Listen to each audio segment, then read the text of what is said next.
And we're live. What's happening, guys? Guy, Eureka Seven Wave, you're the only one here. How's it going, man?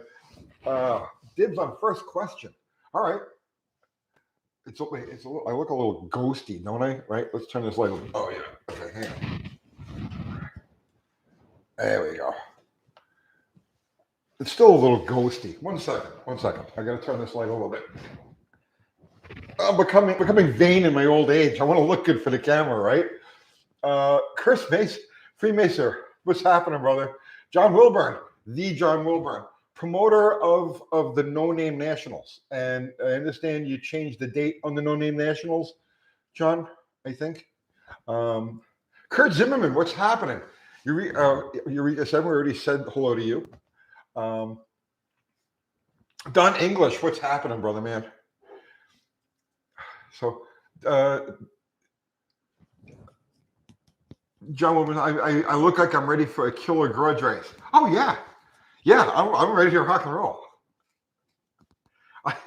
I told him, I Sandy, you gotta. I've been reading all of David Vizard's books now, right? So I memorized all of his stuff, and if I'm going to employ it all on the car on that one run. And I told him, at about 400 feet, I'm going to end up sucking you down the track behind me. So, as I pulverize the atmosphere. We're going to get right into it. Yes, we are right into it right now. Let's see. Mo Pardon, your dollars is on bottom. Oh, it's over, Kathy. What the hell are we calling it? Applesauce. It's applesauce. How are you? It's a little dark, isn't it? Oh, I'm just saying. Are you serious? No. Say hi to everybody. Hi, everybody. Oh, wait. They love you. You what? I love this new room. Oh yeah, people can never know that we clean the house. Clean the house. They clean the house. Their house gets dirty. This is the kind of people who you're watching there on YouTube. The people's dirty house. Trolls. I love the trolls. I hate them. She gets so upset, which I shouldn't say because then it just encourages people to say things that get her upset. Yeah, applesauce. Let's see. Sound the South. Any tips for redoing a 70 B-body convertible top? Yeah, send it to somebody who knows what they're doing because that's what I would do. I've tried convertible tops. No, there's no. There's people who live. No, I'm serious, right? I'm not joking. There's people who live in the convertible top zone. Okay, and I'm sure that they're completely different. They have a different, ancestral lineage than we do. As like normal humans. There's the people who live in the convertible top zone, and they come from the convertible top bloodlines. There are 14 convertible top bloodlines, and you have to be descended from one of those in order to successfully do one of those things. So yeah, I wouldn't. Oh, you brought me out some non-dairy creamer. You rock. I don't need a spoon. Have a lighter. Don't worry about it. Oh. John Wilburn. Thanks for the super chat, bro. If Bottle Rocket pukes a ride, I'll call dibs. Bro, literally, man, still, we will blister your hands with the remnants of. Okay. Let's see.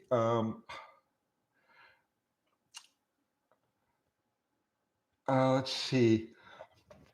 Bobby Z, 1964. You're interested in the 273 block? I have, I've actually got one. I have one that the Junkyard Jet guys are using as a mock-up. It's like it's sitting in their car right now. It's actually a really nice block. So I'm good. I'm good. Thank you, though. I appreciate it. I would be interested in a poly block, just a block, no heads. I'm not interested in the heads, but if there was a local block, a poly block, let's say within 50 miles or so in Nashville that I could get a decent price, I would be interested in that. Mark M, thank you for the super chat. Thank you, sir. I appreciate that. Chris, did that guy buy the Jeep back from you?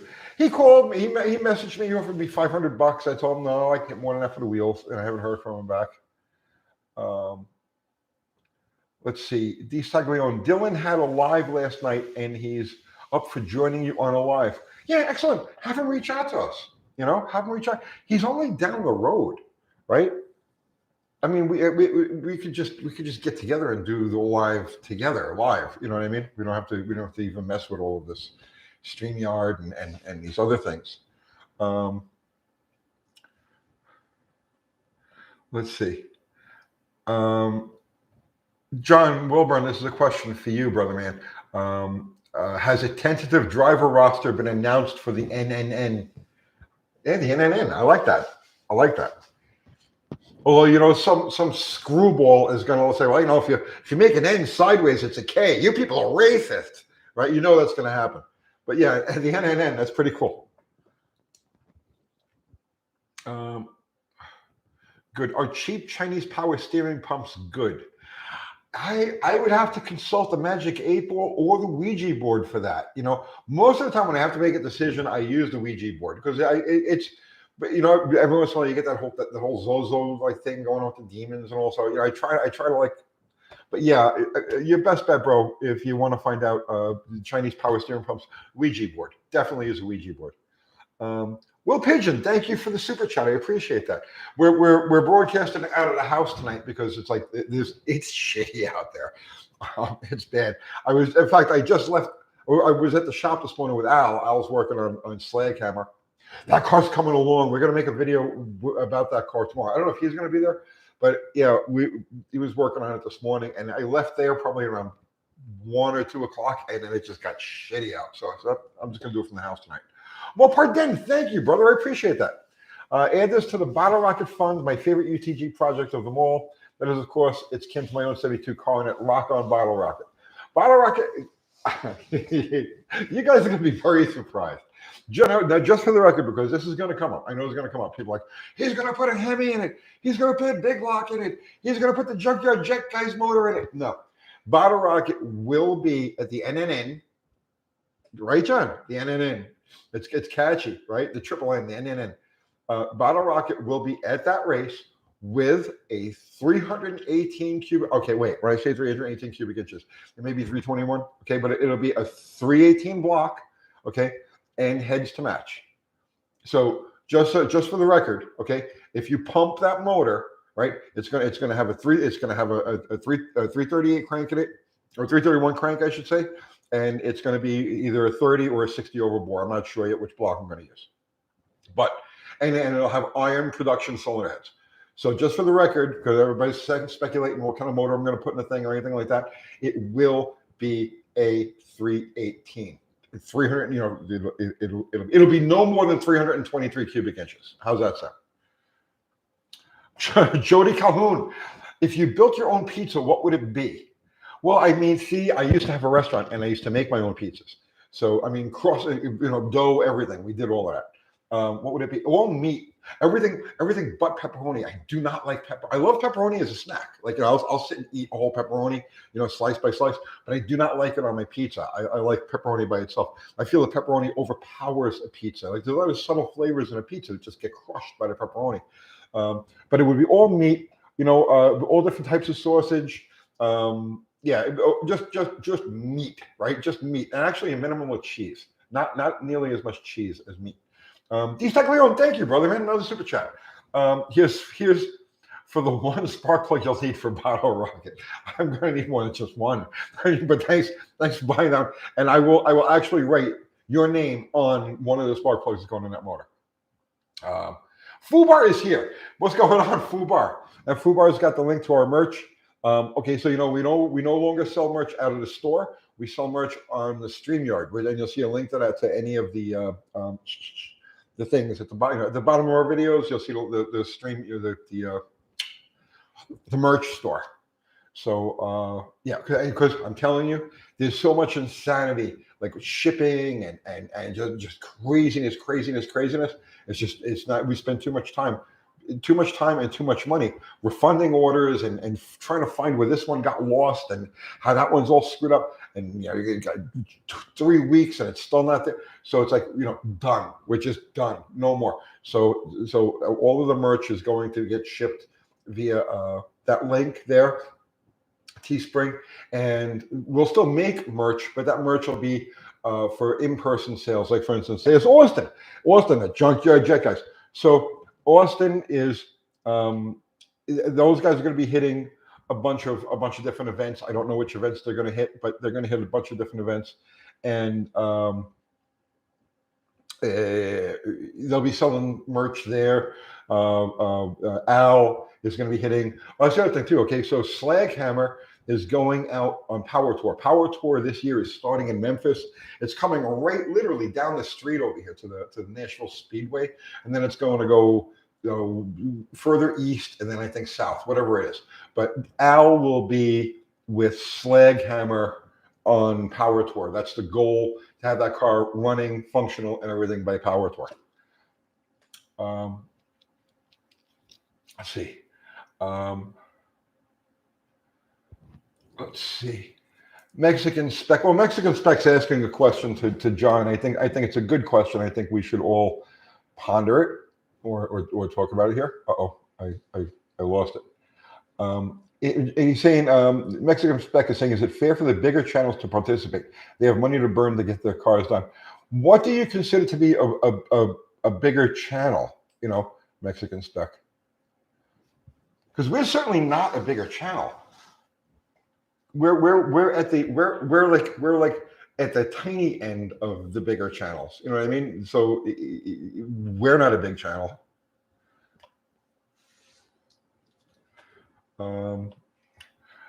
Andy, it's Andy from Unity Motorsports Garage. What's happening, brother, man? How are you? What's up? You was out scraping snow off of Casper.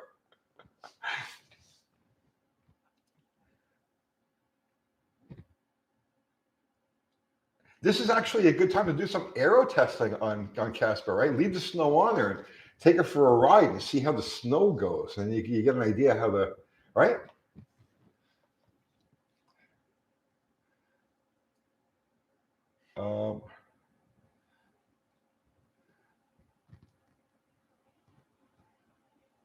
Austin says the Jet is going to go to Drag Week if it'll pass tech.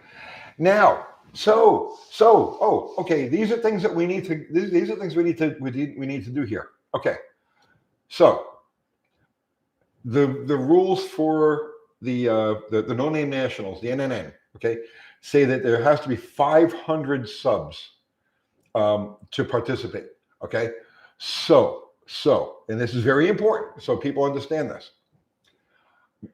UTG, our channel, is going to be represented by Bottle Rocket, but Mopar Al wants to take Slaghammer to the NNN, but UTG is not taking Slaghammer.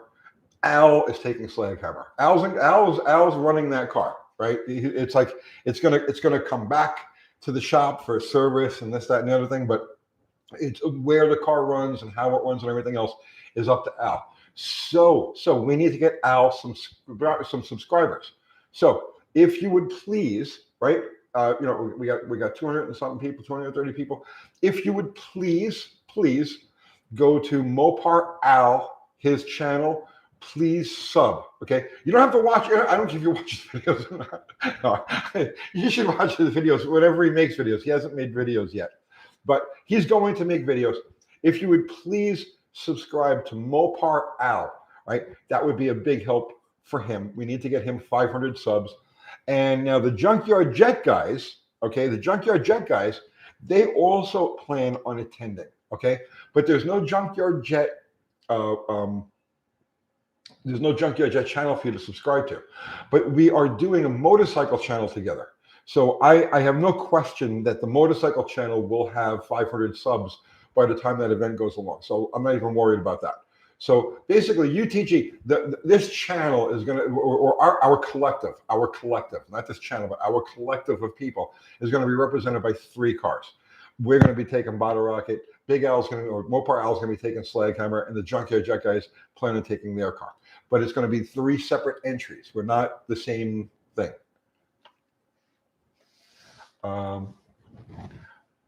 Doug Brutley, you dig 5.0 Tussin. The 5.0 Tussin is a great channel. Absolutely a fantastic channel. Jive Hive Jeff, you working on thank you for the super chat, my brother.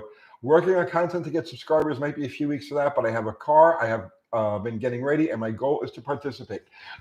How many subs do you need? Anybody who needs subs, right? This is the place, subs for that event. This is the place to solicit for those subs. Anybody who wants to participate in an event, again, you need 500 subs to enter the race. So if you're building the race, like Drive 5 Jeff is here, if he's building for the race and you're looking to get those extra subs, please feel free to solicit numbers through this super chat and any other super chats that we have going forward.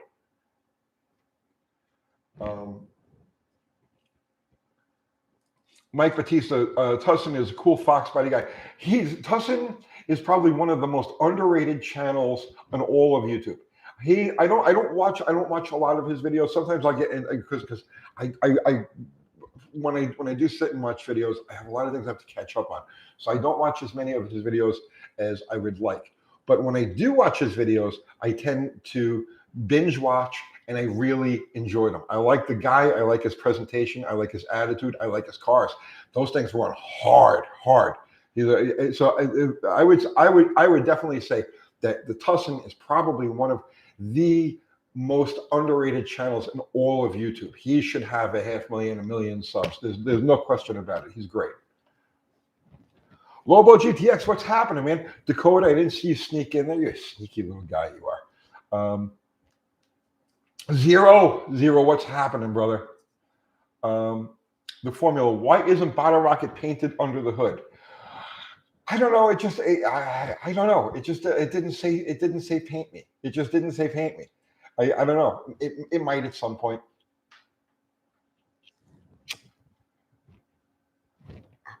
Oh, Maggie's sitting over here. I didn't realize. I mean, I'm hearing stirring sounds. I didn't know what it was. It's Maggie. Hello, baby. You a good girl? You are a good girl. Yes.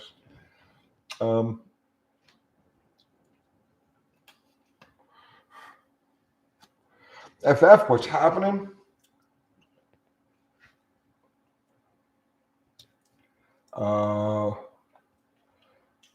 Bottle Rocket is perfect. I love that car. And like I said, just in case anybody missed it, because there's a lot of speculation as to what I'm going to do with this thing, what motor is going to be in there.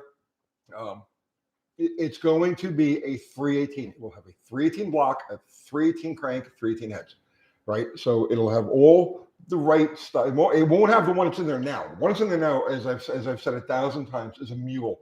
It's a $12 engine. I've got $12 in that engine, minus the valve train, of course.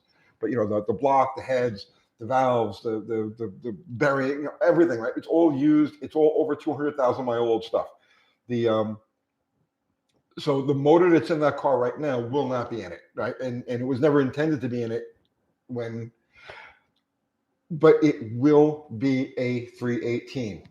So on gasoline, right? So everybody's like, oh, he's gonna run it on nitro. Nope. No nitro. No nitro.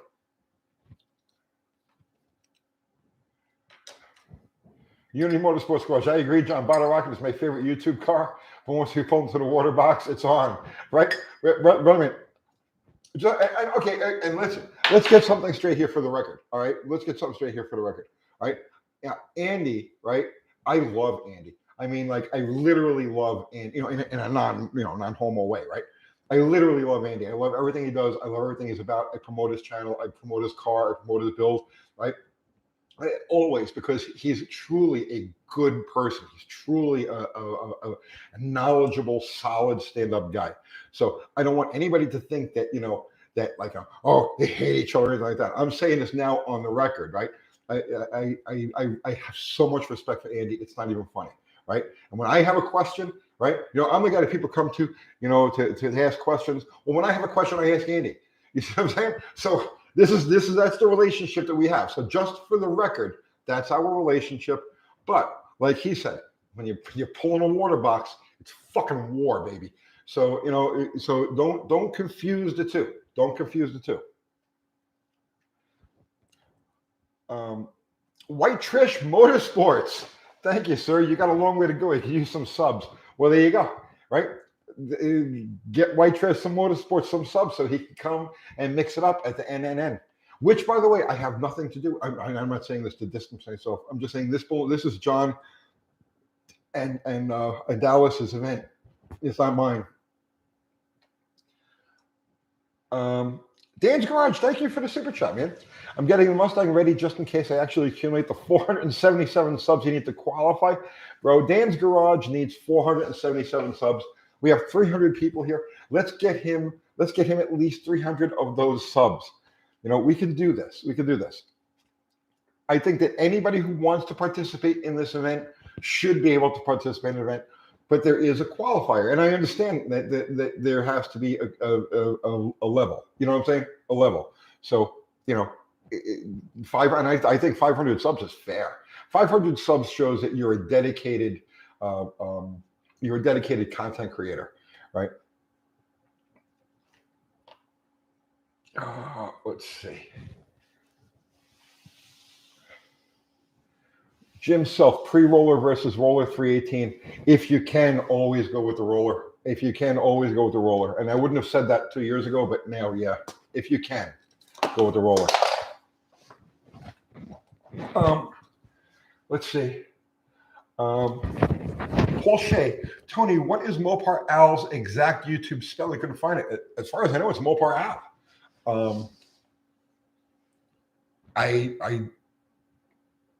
As far as I know, it's Mopar Al. And BS Customs is still looking for Al's channel. Okay. Geez, I didn't know about that. I didn't know his channel was hard to find. I know it's up there. Old's Jetfire. I found a set of 390 gears for the Jetfire. Maybe I should put them in and run it a couple of times to see what you run. Yes, absolutely. All right, no, okay, evidently.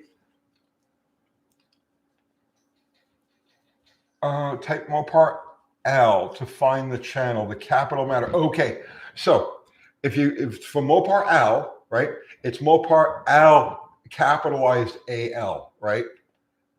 Or the L is capitalized in right? So it's Mopar Al, right?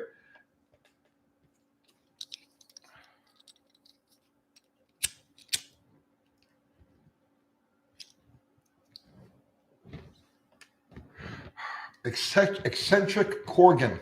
I like that. Eccentric Corgan. Do you still have the Beagles? Of course I do. Of course. Maggie is sitting right here. She's what, baby? Yes, I know. Yeah, Daddy's doing his YouTube thing. Good girl. She's right here.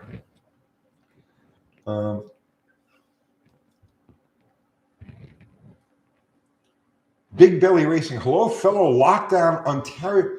You guys are locked down? They're still doing that stuff? Oh my God. You better get out. Where are you? Where are you? You're locked down. What kind of shit is this?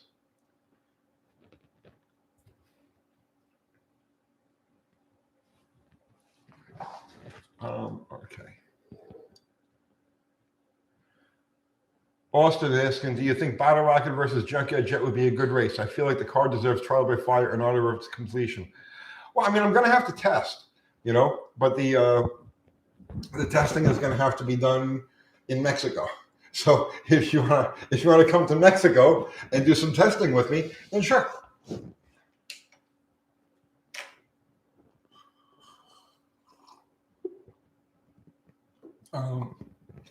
Big Belly Racing, Uncle Tony, do you have any experience with Caltrax? I think I'm using on my 79 D100. Okay, so I've never used them. I've never used them. But up until now, the only thing I ever dealt with was the traditional Mopar rear suspension, which has the axle center. The axle is is 2/3 forward, right? So you have the front spring, you have the front hanger, you know, right the front of the spring. Then here's the axle, and then here's the leaf. But on your thing, on that D100, it's here. So here's the front hanger, here's the rear shackle, and the rear end is right in the center. So you run into problems there, which we are covering on a video tomorrow. Tomorrow's video actually talks about exactly the thing you're up against. Before you think about going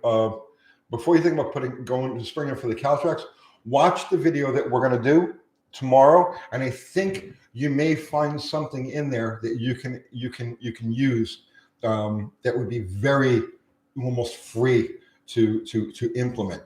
So, but that'll be tomorrow. Okay, so Rapid Transit Garage found Al. Yes, if we would please subscribe. John Wilburn's got the link to Al's channel. Right, we need to get him 500 subs so he can take Slag Hammer to the NNN. And then, like I says, the Junkyard Jet guys, they're going to go under a different channel, which hasn't announced yet. We have the channel. We own the channel, right? It's up. I mean, it's not up. It's like it's set up. We just haven't put any content on it yet. So we haven't promoted it yet. But there'll be content on that channel before the end of this month.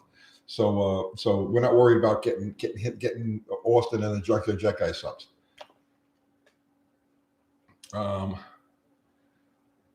Let's see. Cletus Adkins.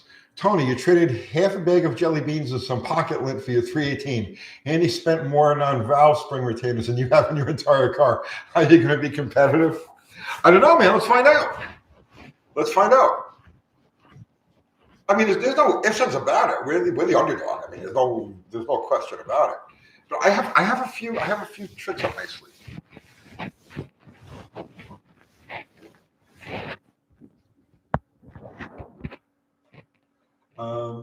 Philip, I know. Hey, Tony, been watching since your Slant 6 videos, the vacuum tuning episode, also damn good. How did the Mopar Rookies drag racing school go? Well, that's the Junkyard Jet guys. That's the Junkyard Jet guys. That's how it went. They were in the middle of a build.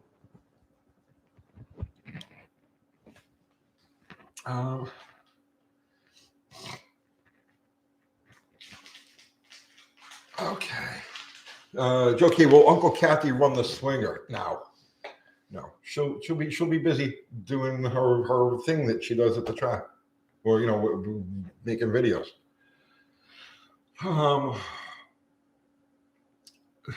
Mike Batista, the Junkyard Jet will be hard to beat with that big nose. Well, here's the thing. It's going to take. They still have a long way. Okay, so they have a relatively long way to go to get the car up and running. Okay. And they're gonna be tomorrow night. We had to cancel today because of the snow that's out there. The roads are really bad here, but they'll be at the shop tomorrow night working on stuff. They got what they need to put the heads together. But it's going to be a couple of months before the car is actually up and running, and then it's going to take a ton of sorting. That's the thing. It doesn't matter how much power you make. The car has to be sorted. You know what I'm saying? The car has to be sorted.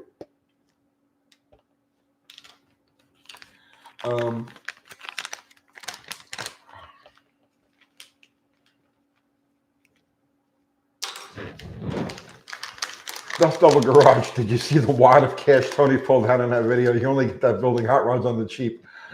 That's the truth. There's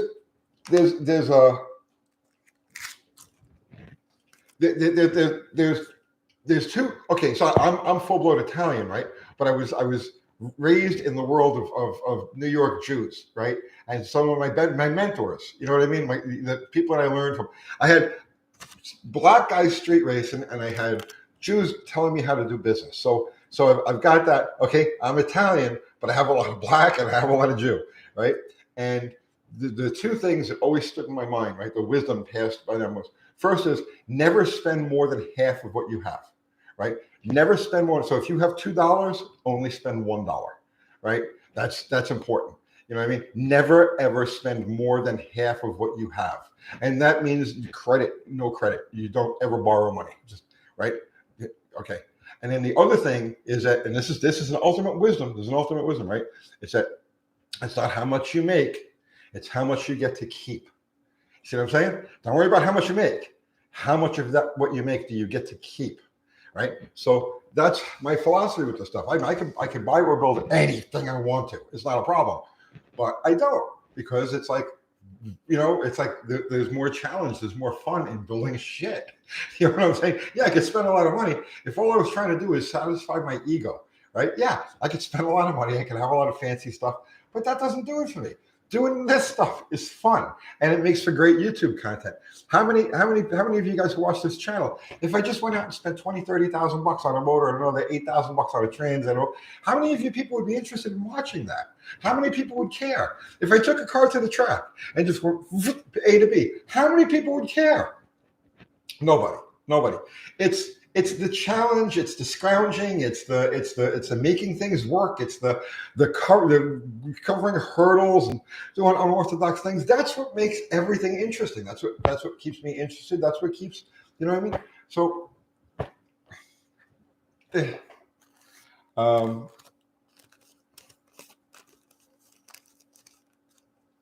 let's see. Tony is used to blowing up motors and handing out wads of cash for another Hemi. So old school Drager mindset. I've blown. I said that we were talking about this, I think, on the last live feed, right? When I was like we were doing the nitro thing, it was like my running joke was, I will ensure that no drag strip in this country ever rusts. You know what I mean? As long as I'm turning wrenches and pulling the strings on these cars, I will ensure that no drag strip in this country ever rusts.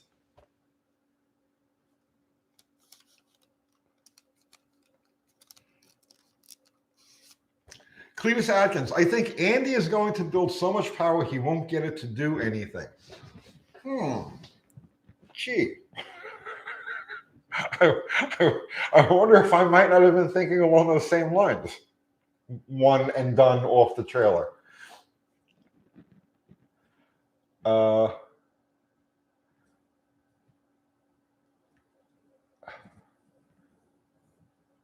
Let's see.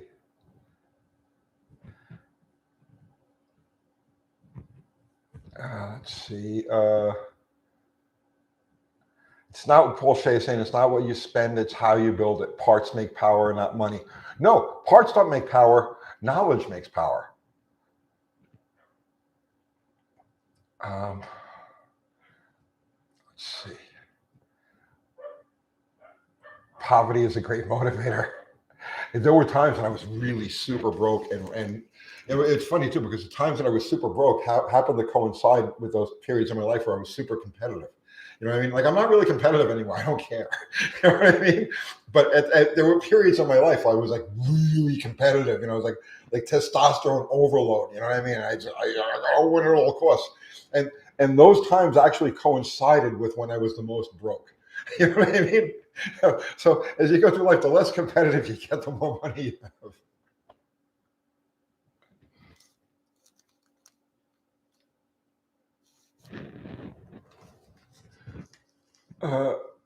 Beer is Zerkerdarian. The knowledge of non-knowledge is power. That's so Zen, brother, man. That's so Zen. We need more of that. We need more Zen stuff, right?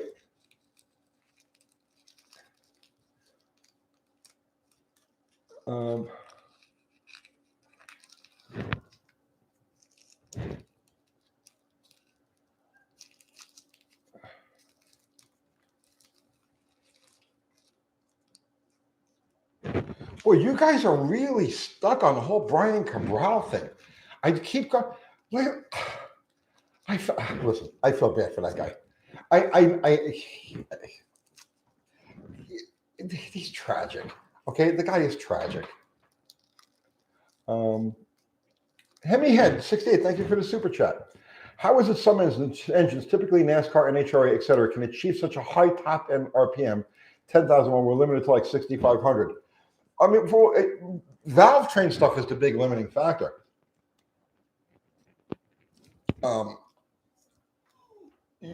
It's fairly a 10,000 RPM ignition, 10,000 RPM cylinder heads even aren't a difficult thing to achieve, but valve train is another story.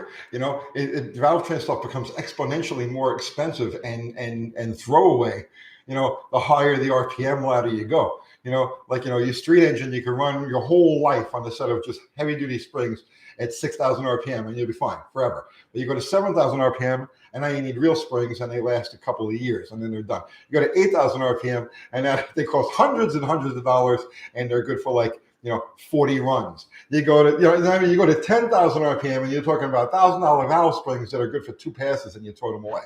So that's really the limiting.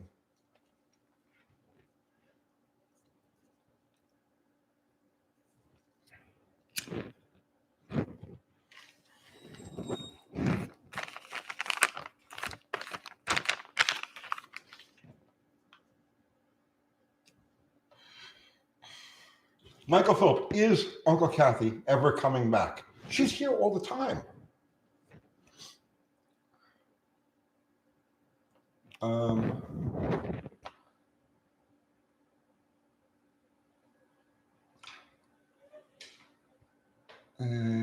Let's see.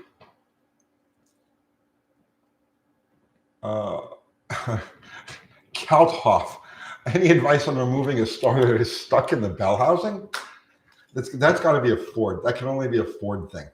Because I remember those Fords, the ones that had the steel plate in between the block and the block and the transmission, and the start, because it was like a steel plate and the aluminum starter, and over time the two would meld into one. Right? You have a Ford, don't you?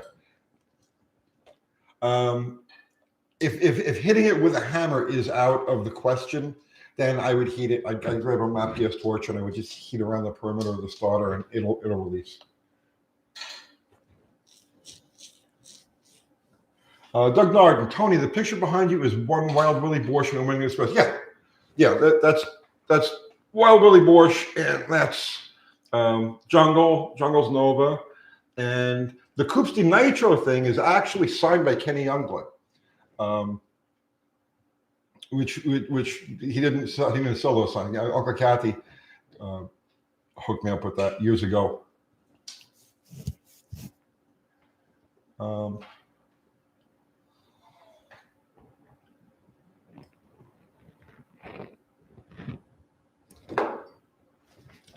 Let's see. Douglas Fowler, Tony, do you plan to do a stroked LA block? No. I actually like the short stroke LA. I think even the 360. Honestly, you look at the performance difference between a 340 and a 360, right? And there just isn't enough of a performance difference. The 340 is still a superior motor. So even just going to the 3.58 crank, right? It's a quarter-inch stroke, is it? I can't do the math in my head. It's like a quarter-inch stroke. It doesn't, there's no performance. There's really no performance. People right away, do it at 360, do it at 360. 340s will still dance and sing all over the place. So I'm not a fan of stroke or small blocks. I think that Chrysler got the geometry on those engines dead nuts perfect right off the bat. And so I don't think there's let's see. Maggie wants to go out. Cat.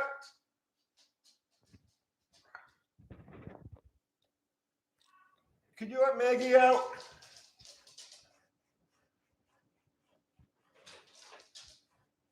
There you go. Yeah, BS, you were asking about the Beagles. There's one of them. Oh, then there's another one. Oh, they're gonna fight. Dog fight. Come on now, you two. Hey, Maggie. No, get.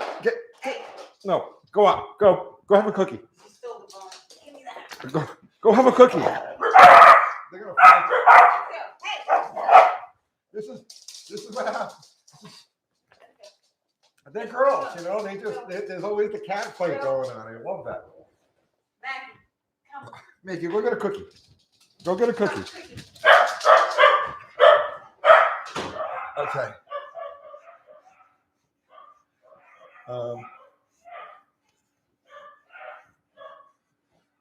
Jimmy making it work. No replacement for displacement until the 340 is compared to the 360. Thank you. I rest my case. Yes. Cold War Motors. What's happening? Cold War Motors. Mexican speaking. It sounds like your dogs eat the nails cut. They do.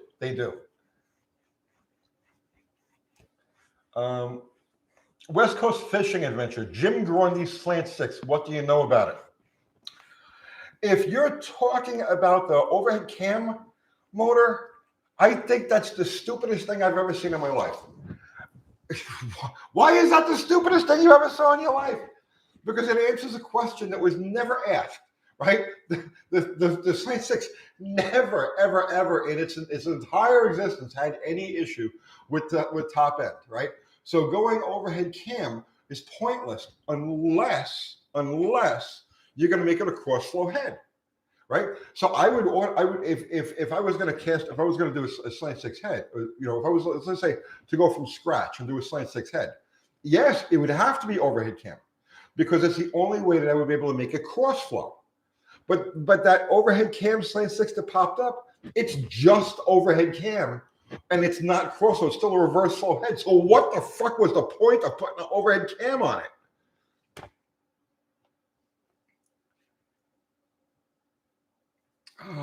Let's see.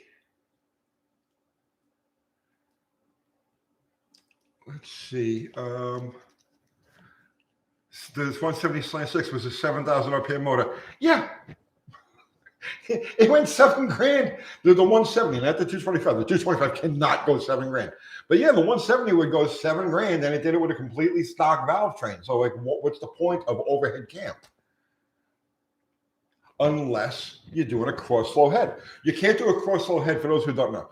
You can't do a cross flow head on the Slant 6 because of the way the push rods were arranged, right? In other words, like on the spark plug side of the engine, the push rods take up the exact space where either the intake or the exhaust ports would go if you were to do a cross flow head. So the only way to get a cross flow head would be to go overhead cam. But this guy who built overhead cam just built overhead cam, but didn't make the head cross flow. So what's the advantage? What are you doing?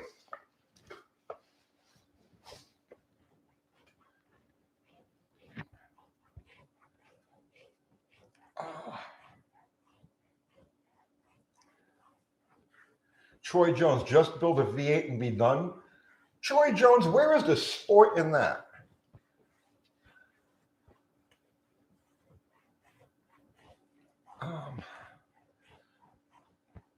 Let's see. Chris Reno, UTG, what is the hottest 400 poncho you encountered on the drag strip or on the street? Well, geez, up until I had that head injury in the fuel car, I used to commit to memory every single car I ever encountered at any point in my life, and I knew them all. But damn it, and then that was it, all gone. So now I don't remember.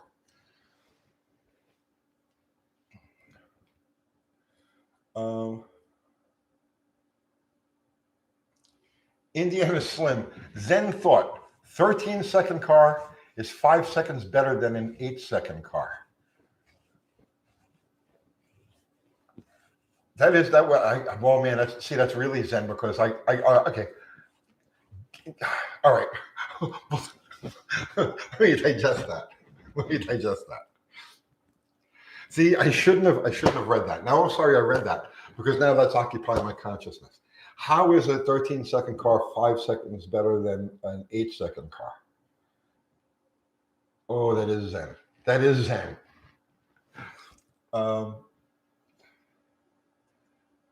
Let's see. Lance Bolzomi. Cool name, man. Hey, Tony, I finally got to see you live. What's up? Love the channel. Yeah, man. Thank you. Thank you.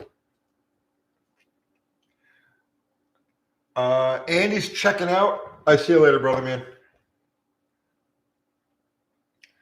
JT 1776. Uncle Tony, were you in the Corps? No, sir, I was not. I was I was too busy being a punk and a delinquent to ever, I was a creature of the streets. So no, at that age, no, I never joined any service. But I appreciate all of you who did.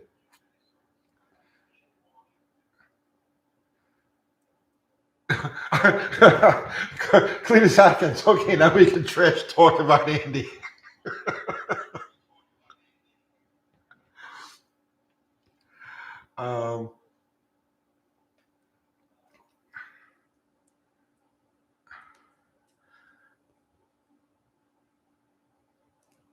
Let's see, Otto, 1303. Tony, we'll be using the same trans and bottle rocket for, yeah, but it's going to have to be slick shifted. It's going to, remember, I chose the overdrive trans for a couple of different reasons, but one of them is that long pull through second gear. But what I find with that is that it's like only like, you know, it's like only 3 out of 5 first to second power shifts are successful. So there's a problem with that. So I will definitely be using the overdrive trans, no question about it. Although I may put a 3-speed in the car, I may put an A230 3-speed in the car, and because it's an 8th mile track, I don't need 4th gear for that thing. But the point is, it's spraying. So spraying, the car's built to spray. So remember, it has a cam with a huge LSA. It's like a 112 LSA on that thing, and that overdrive trans is all sort of the thing lugs down and works on nitrous, you know, all through second and into third gear. But I do have a problem completing successful power shifts with it. Like that's the only thought that I've got in my head as far as like, you know, okay, what problems do I need to overcome? That's a problem, the inconsistent ability to power shift that trans. So I'm going to pull it out. I'm going to take it apart, slick shift it, put it back together again. And if I still have a problem power shifting that trans, I'm going to swap to an A230 3-speed.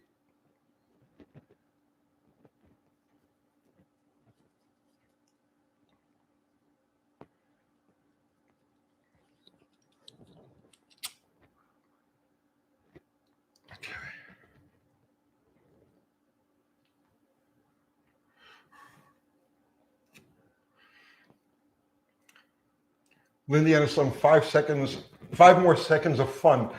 Bro, I see. Indiana Slim, you're right. You're absolutely right. Okay, that was the Zen question. How is a 13-second car 5 seconds better than an 8-second car? But you're absolutely right. It's 5 more seconds of fun. You are absolutely right. Guys who have slower cars always want to have a faster car. You always want to go faster, and you want to go faster, you want to go faster, right? And that's this big thing. It's a mission in your head. If you're in 1220, you got to go 1210. If you're in 1210, you got to go 1180. You know what I mean? Like you keep picking these numbers that are in. But then when you go to the end of the rainbow, right, and you start messing with like crazy stuff, that's when you realize, wait a minute, no, I'm not having fun. This isn't fun. This is war. This is life and death. This is like insanely expensive. This is over before I can even, you know what I'm saying? It's like, no, right? So, and then you start to appreciate slower cars. And you're absolutely right. A 15-second car is more, a 13-second car is definitely 5 seconds more fun than an 8-second car. You are absolutely right. But you can't explain that to people unless they've gone, you know what I mean? Unless they've gone the other way. So,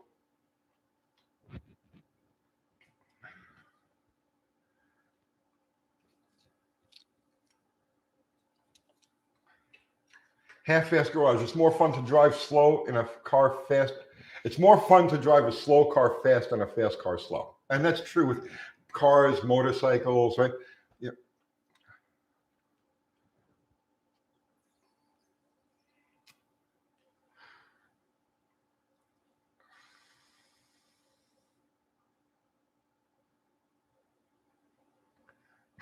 Cold War Motors, my wagon is 20 seconds more fun.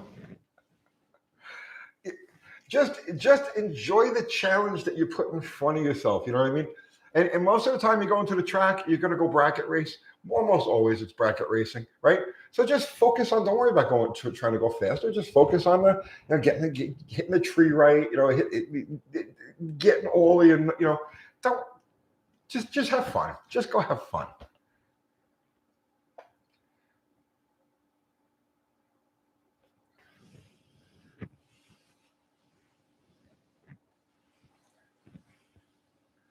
Speed is an addiction, but old age helps. See, I never really had the speed addiction. You know what I'm saying? It's hard to explain. I've always had a mechanical addiction. Like when I was messing with the nitro cars, I really didn't care about the whole thing. To me, with those cars was the mechanical challenge of it. You know, I didn't care how fast I went. I'm just, speed doesn't impress me. It doesn't do anything for me. I like the mechanical challenge. I like machinery that's like, on the edge. You know what I mean? That to me is that's interesting because I'm a gearhead. Now a lot of people like speed, but there's a confusion. You don't necessarily have to like speed to do the hot rod thing. Does that make any sense?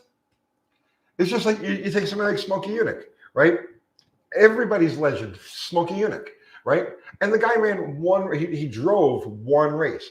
His thing was to build. He wanted to build and create and be in the shop and running on the dyno and playing in the wind tunnel and all these things. That was here, you know what I mean? But Smokey Yunick was absolutely one of the greatest racers of all time. But he didn't care about driving. He cared about, I'm not comparing myself to Smokey Yunick, so don't take that the wrong way. But I'm of that same mindset. It's like I get my kicks out of fabricating different things, working with odd stuff that isn't supposed to work, and figuring out, okay, well, I can remove 6 ounces from here, and that's how I find my enjoyment. If I never ever drive another car, it'll be all too soon. I just don't care. You know what I mean? I just do not care. Andy G's Garage, addicted to competition, not speed. I'll race tricycles. Yes, yep, absolutely. Yep. Andy G's Garage, addicted to competition, not speed. Yes, absolutely. And you can have just as much fun in competition. You can have more fun in competition with a slow car than you can with a fast car. Because you run off 2 18-second cars, let's just say, right? And it's a close race. I mean, you're riveted to it. I told the story. I told the story before. I was supposed to. I used to drive a car for a guy. This is in New York. This is like in the 1980s, right? Or was it? Yeah, it was like the middle 1980s. And I used to drive a car for a guy, and we were supposed to race another car, right, from a shop in Brooklyn. So as it turned out, I broke our car. I broke it was a Hemi 4-speed car, and I broke the transmission making a test hit. So we're sitting at the spot where we were supposed to race, and we got our tow car. No, I'm sorry, we didn't have a tow car. We had my buddy Neil's girlfriend's Toyota Celica, right? It was like a new Toyota. Well, as it turns out, the guys that we were supposed to race, they broke their car on a test hit. So they show up to the spot, and they don't have their race car either. So we're sitting there, and we're like, well, what are we going to do? We got to fucking race, right? So we ended up racing. Neil's girlfriend, me driving Neil's girlfriend's Toyota again, or Nissan. It was a Nissan. It was a Nissan Sentra. Me driving Neil's girlfriend's Nissan, and the other guy driving an old Ford pickup truck. And we ran each other, probably half a dozen times that night. And we just had the absolute most fun I've ever had. I mean, I'm not sure it was most fun, but it was one that I remember. It's 40 years later, and I remember it like it was yesterday.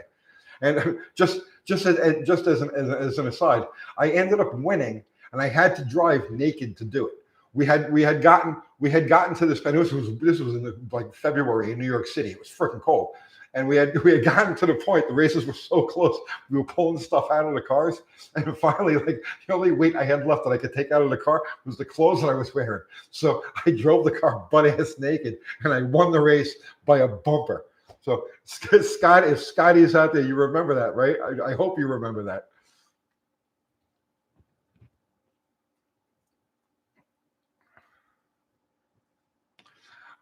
Peter Timp, have you already talked about the reconditioned battery, and yet did it work? Yeah, it's the one that was in the car. It's the one that's in the GT right now. It's perfect. You just perfect.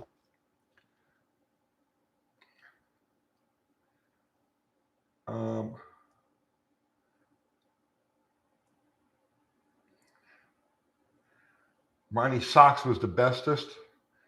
Hey, Olive, what's happening, Olive? Hey, I forgot what day it is again. Hope the weather's treated everyone okay. I don't know how it is where you are, Olive, but it's like it's frozen death outside right now. That's why we're at the house tonight.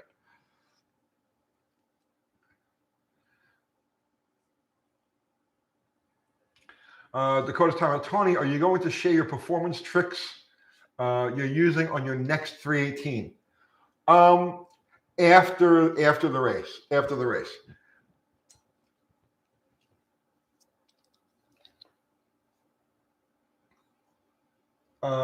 Unfortunately, a lot of what we're going to do to the car, you're not going to see on. I can't. You see, I just can't. Right. So a lot of stuff that we're going to be doing with the car, you won't see on YouTube. And then I'm sorry, but it's just the way it is. Um, Dieselhead, have you ever considered a UTG autocross or road course car? Yeah, man. We built that Slant 6 Miata, okay? And the car runs great. The car runs great.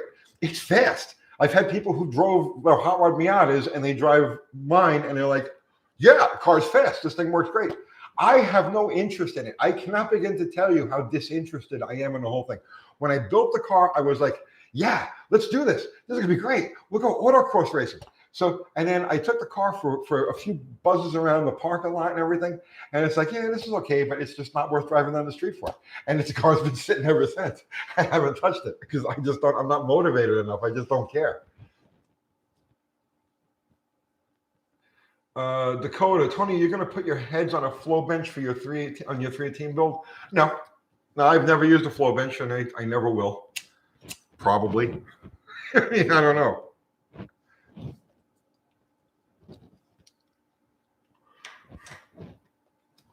Dakota, I'll tell you what, right? Dakota, because you're such a good kid, and you really are a good kid, right? Dakota, as I'm finished with things from Bottle Rocket, okay, like in other words, like when I'm done with a set of heads, or I'm done with whatever components I'm finished with, and I'm looking to move on to the next phase, I'm giving them to you. I'm going to put a pile aside. It's going to be Dakota's pile. And anything that as I'm running through the parts on Bottle Rocket, anything that I'm finished with, as far as like like this part has reached the end of its development. Let's just say, I'm giving it to you. I'm going to put a pile on the side, and it's going to be Dakota's pile. So don't show up in 2 weeks saying like, "Where's my pile of stuff?" It may take a little while for this pile to develop, but consider it yours, right? Just consider it yours. I have enough stuff laying around here. I don't need any more stuff laying around here. So when those heads come off, you can have those heads. When that block comes out, you can have that block. It's just like, knock yourself out. Mopar Black Knight, the Roadkill guys say the 318 they're building is the Tony 318. Well, good for them. Good for them. As I have said in the past, and I will say it again, right? After what happened on that live, right? So again, I get misquoted on things all the time, okay? But after what happened on that live, there was a live that what's his face did, that Holdner did, and he had Freiberger and Dulcich there, and I was in the chat, and David Vizard was in the chat, and we were blown off. Okay, especially David. They acknowledged that I was there. That was it. As far as and I'm watching. Yeah, and so what's his face? Holdner is like, oh, Uncle Tony's in the house, right? And if you watch, go back. I'm sure it's still up. Go back. And as he says that, you could see the other ass clowns going. They're like, right? Right? It was like they were like cringing a little bit, And but that was it. And then David Vizard comes in, and he completely ignored David Vizard. And I said, that's a bitch move. And I am completely unassociated with those guys.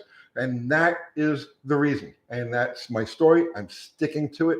So you can misquote me. You can make stories. I don't care. But that is it. I have nothing to do with them, with their thing, whatever they're building. I could care less. It doesn't make any difference. I have nothing to do with them. I am officially disassociated with everybody associated with that whole Engine Masters thing.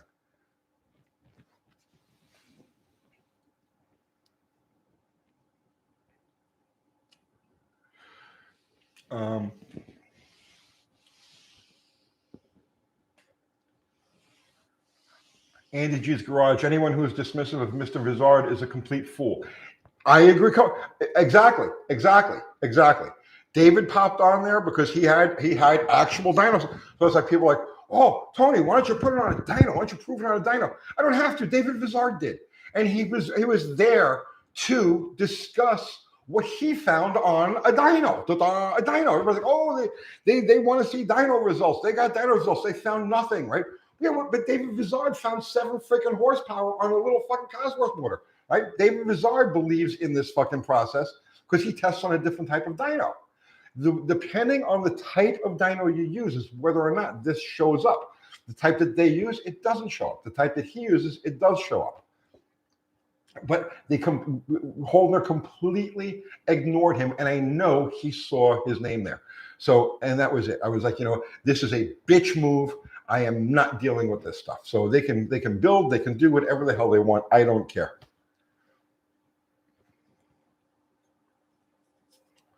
Rob's Classic. David Vizard is the modern Smokey Yunick. David Vizard was Smokey Yunick's friend. David Vizard and Smokey Yunick used to compare notes with each other.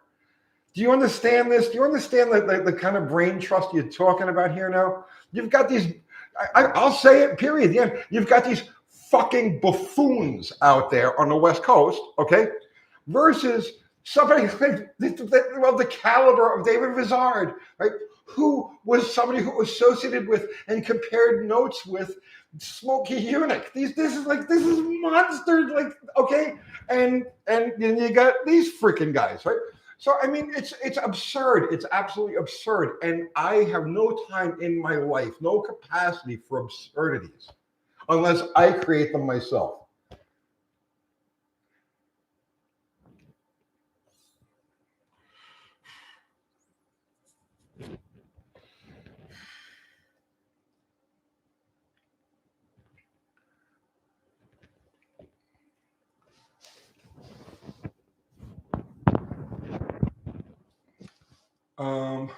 Let's see. More Black Knight. I like that you were making fun of the vape fuel nerds. I tell you what, I didn't start out wanting to make fun of them. That wasn't my intention at all. I swear to God. But the more I learn about them and the things that they believe in, it's like, you know what I mean? It's like they're really disconnected. I mean, these people are really, really disconnected.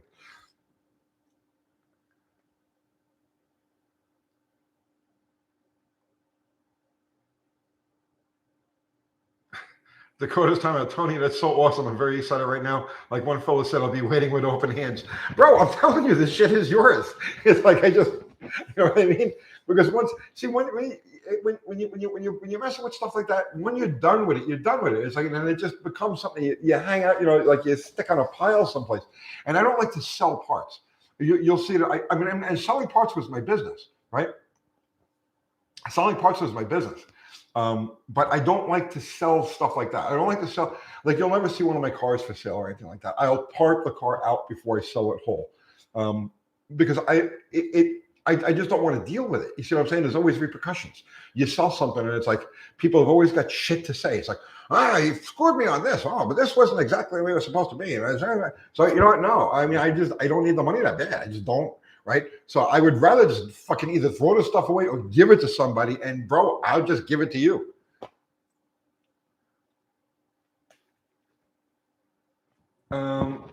Big Belly Racing. Uncle Tony, does the first and second generation Dakotas have the axle centered on the springs like the D-Series trucks? I do not know.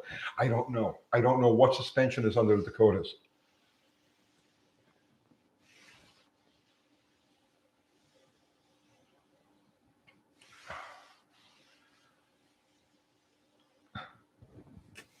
The only show worth watching in the N network is Ian Russell. I actually got invited. They're doing a thing in Oklahoma. When is it now? It's at the end of February. I can't go. I don't have the time. I got to do stuff here. But I actually got invited to a thing with Ian Russell. I've never met him. This is a mutual friend, a mutual acquaintance. And he put it together, and I got an invite to this thing, but I can't. I just can't. But yeah, Ian Russell is any place he is a place you want to watch.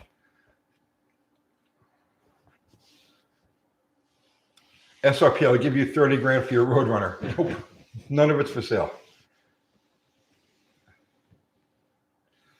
Austin, true story. Tony gave us a beautiful derelict car out of nowhere.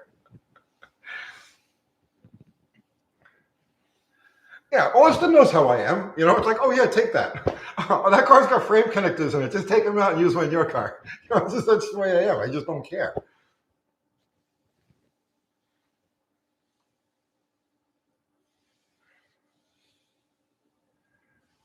Vizard is a degreed engineer, not a guesswork guy.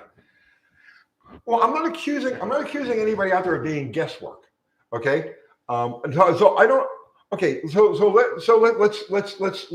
define some terms. Okay.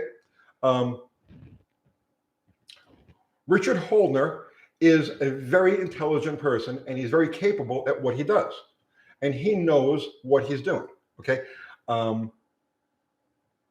But being capable, okay, and being stand up are two different things. You see what I'm saying? So I'm not taking anything away from any of that crowd. Okay, I'm not saying that any of them are incapable. Let's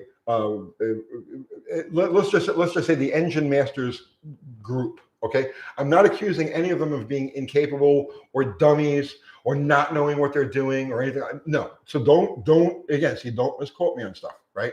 I hope they're watching this. I hope they're watching this, or somebody takes a clip of this and sends it. Okay, so I'm not saying that any of them are incapable. I have the utmost respect for the abilities of a couple of them, not all of them, but a couple of them, right?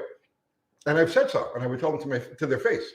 But I would also say to their face that you're a bitch and you don't handle yourself in a way that I would want to associate with you based on what you've done, what I've seen done. Okay, so that's what. So don't get wrong. I'm not saying, oh, they're stupid, or they're dumb, or they don't know what they're doing, or they're incompetent. No, I'm not saying anything like that at all. They are extremely competent, extremely capable in many different avenues, right? But they don't handle themselves the way I feel somebody in this business, in this profession, should handle themselves. Right? There's too much ego involved.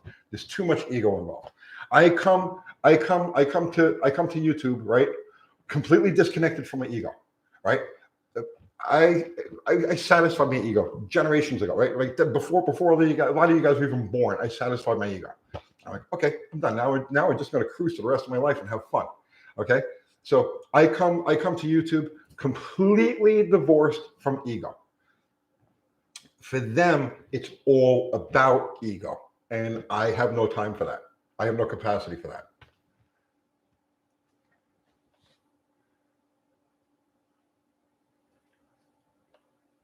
Fubar just put up the link for our merch again. Thank you.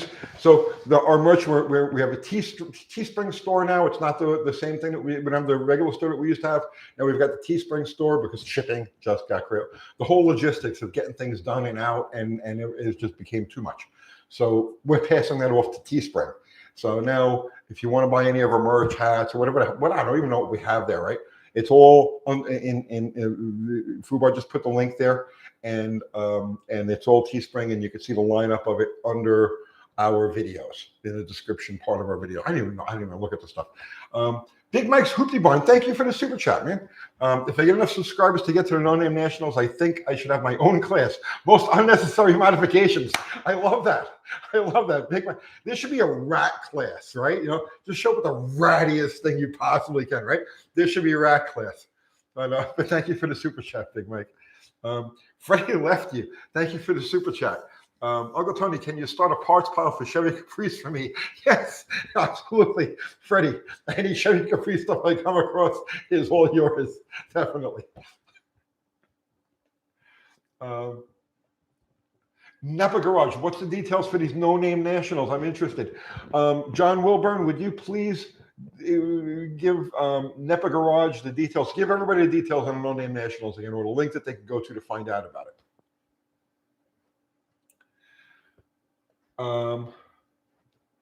Let's see.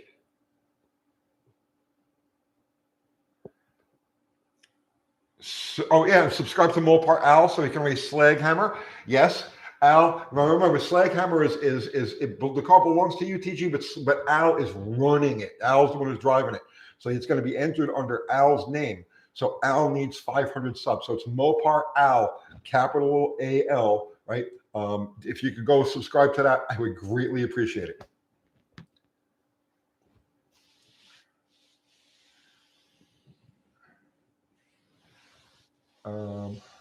Okay, so John Wilburn just put up the link for the No Name Nationals, so you guys can go there and do that. Hippie Miller, call out Thunderhead 289. He's a child. I don't want to deal with children. No, sorry, guys.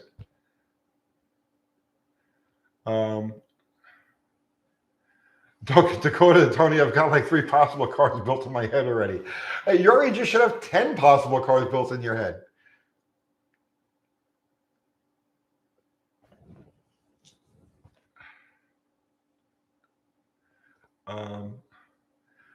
The Screaming Seaman. Hey, Uncle Tony, do you have a classic VA car for sale? I do not sell cars.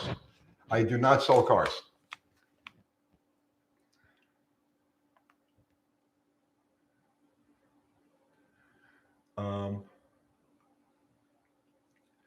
Rocky Myers, will there be a meet and greet and will you be signing autographs? I do not sign autographs. Please don't ask me to sign an autograph.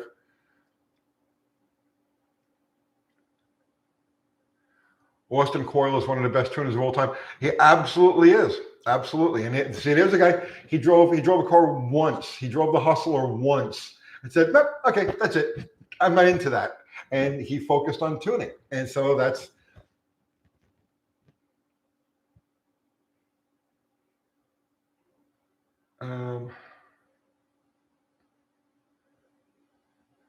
post a link to Mopar Al, search didn't find it. You have to capitalize the L in Al and it'll come up.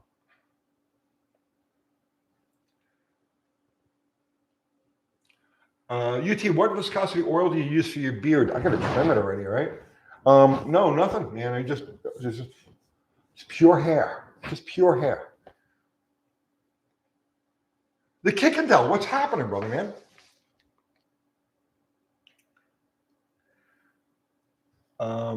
John Wilbur is saying we will give you a place to hide from the public if needed, Tony. I'm serious.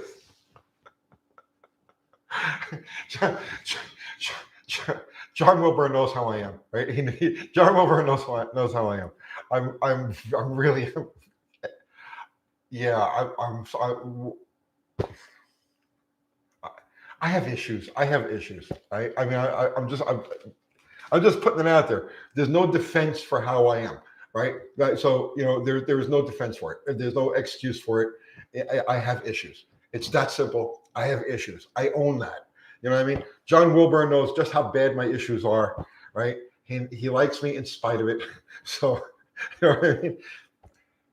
Mopar Maniac Garage, thank you for the super chat. Change my channel name to be better for content creation and searches. Good. And to match my Instagram page, formerly Mark Shaw. Can I get a shout out? You already have gotten yourself a shout out. Mopar Maniac Garage. Mopar Maniac Garage, one word. If you're into Mopars, right? Boom, go over there and check out what he's putting down. T-Berg, do you work with modern Mopars? You know, bro, I played around with the idea and I handled a bunch of the parts, and I was supposed to do a project with a friend of mine who's been just too busy. Kiwi. So we started working together on a project on a late Hemi in a Mitsubishi. He is just overwhelmed with work. Overwhelmed. There is no time for that. So. But I handled this stuff. I thought about it. I looked at it and I said, it just doesn't talk to me, man. It just doesn't talk to me. So no, I don't do anything with late metal stuff. Mopar Al does do stuff with late metal stuff. So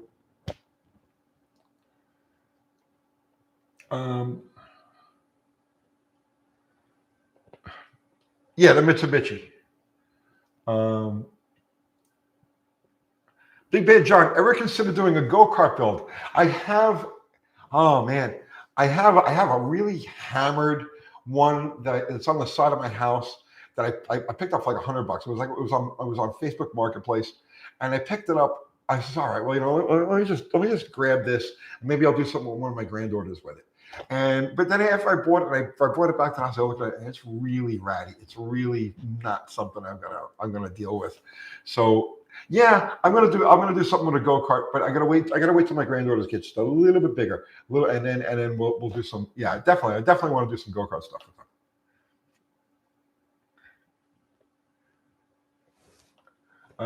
Olive is saying, hey, a lot of people have issues. That's usually only a problem when they're also neither useful nor fun. Well, I mean, I'm useful and I can be fun, right? But I have a lot of issues.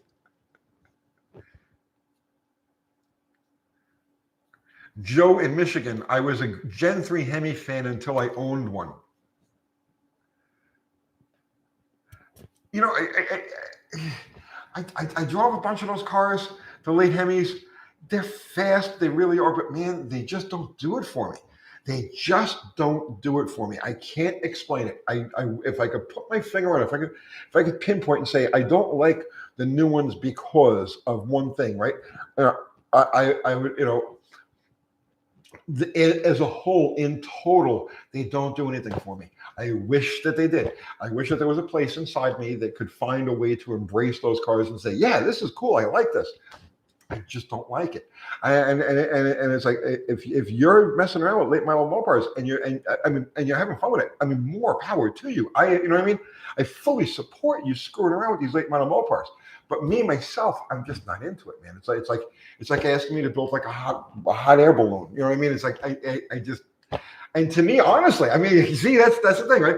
Like to me, a modern Mopar has as much relation to the stuff that I'm into as a hot air balloon would, or I don't know, a freezer. You know what I mean? It's like it just doesn't do anything for me. You know, it's like, you know, would you rather have, what's more impressive to you, a Hellcat or a microwave oven? And I'm like, well, the microwave oven is a lot more useful, so I would probably choose the microwave oven over the Hellcat. And I know that doesn't make sense to a lot of people, but that's just how I am. It's just they're appliances to me.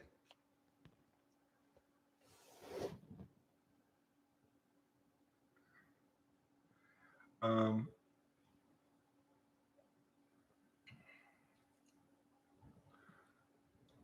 let's see.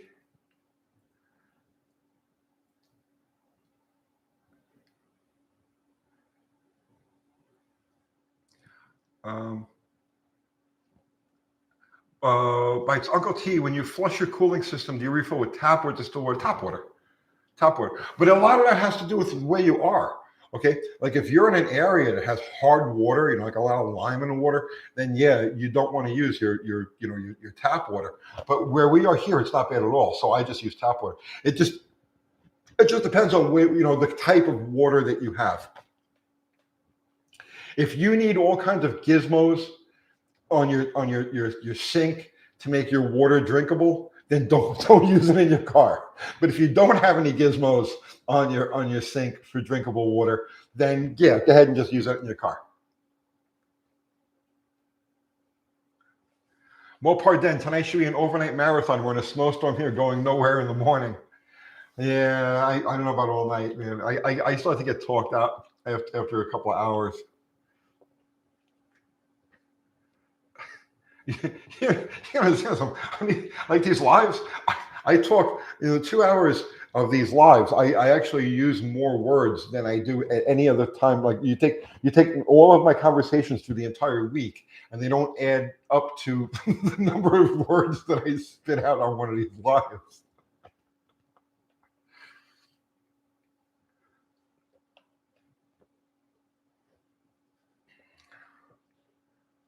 Mike Batista, I like the Roadrunner Volaris. I don't like all of them, man, but the first of them, like the Spitfire Orange 76s, I kind of like those. I think they're pretty cool. Um, Later on, they put too much stuff on the cars. You know what I mean? Like trying to and the graphics got a little weird. The first Volare Roadrunners, and originally they were only available at one color. It was like Spitfire Orange. That was it. That was your color. And I do like those cars. I think they're pretty cool.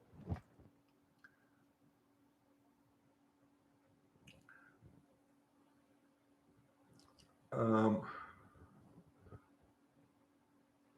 Doug Jones, paint a engine and leave the camera on all night again. Last week I painted the fender on my Sportster, my 883R, and I painted the front fender orange. The front fender was black, so I painted it orange. And I was going to do that. I was like, oh, I might as well just set it up as a live and let people watch this thing dry overnight. I probably should have.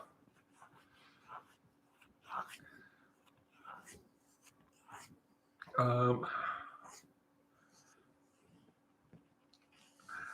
Blake Shoust, Blake Shoust. I'm sorry if I'm murdering your name, brother man. What are your thoughts on Marvel Mystery Oil? I mean, I've used it from time to time on things, but I mean, it's not a miracle in a can. You know what I mean? And honestly, I don't think Marvel Mystery Oil is going to do anything that automatic transmission fluid wouldn't. You know what I'm saying? It's about the same. Like Marvel Mystery Oil and transmission fluid are both. Is it number 3 or number 5 mineral oil? I don't. One of you guys knows what it is, right? I knew this years ago, right? When Marvel Mystery Oil was the thing, right? Um, Automatic transmission fluid is made from a specific mineral oil, and so is Marvel Mystery Oil, and they just have different additives. So I mean, I don't think Marvel will do anything that ATF won't do. But I could be wrong. I could be wrong. Um,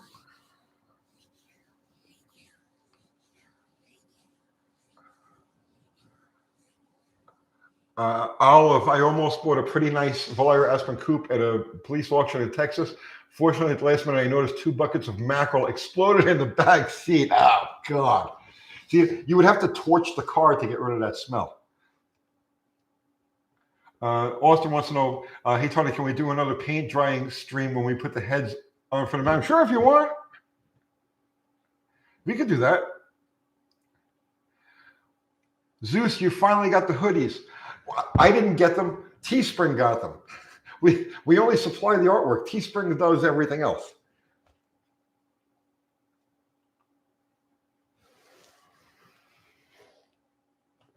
Screaming Seaman, what do you think of Zip Ties and Bias Plies after watching him and shopping for? He's awesome. Peg, actually, he was one of this channel's earliest promoters. He got us probably a good 10, 20,000 subs early on when we first got started. And I love him, man. He's awesome. We don't talk very much anymore. We used to talk fairly often, but it's like we're off in different directions on our channel's contents. So we don't really have much in the way of notes to compare. But yeah, I love his stuff. I love him. He's awesome. You know, just, yeah, good guy. Good guy.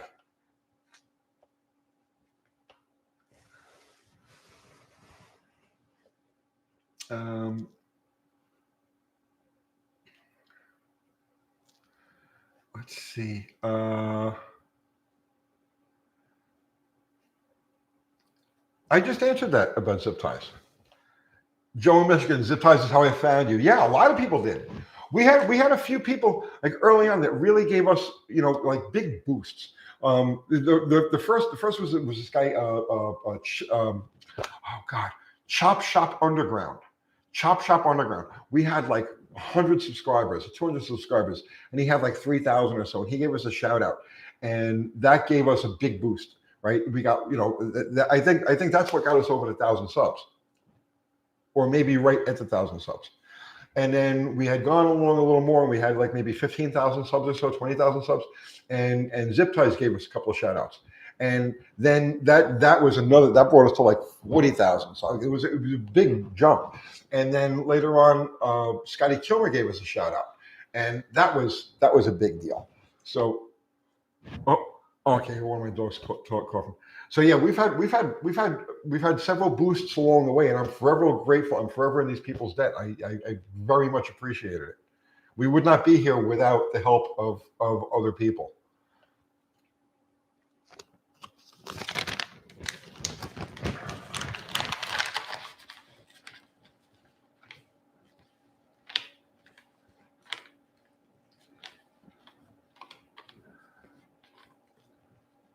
Gold Coast Auction, Tony is a Cordoba hater. Why would you say that? Why would you say I love Cordoba? Why would you say that?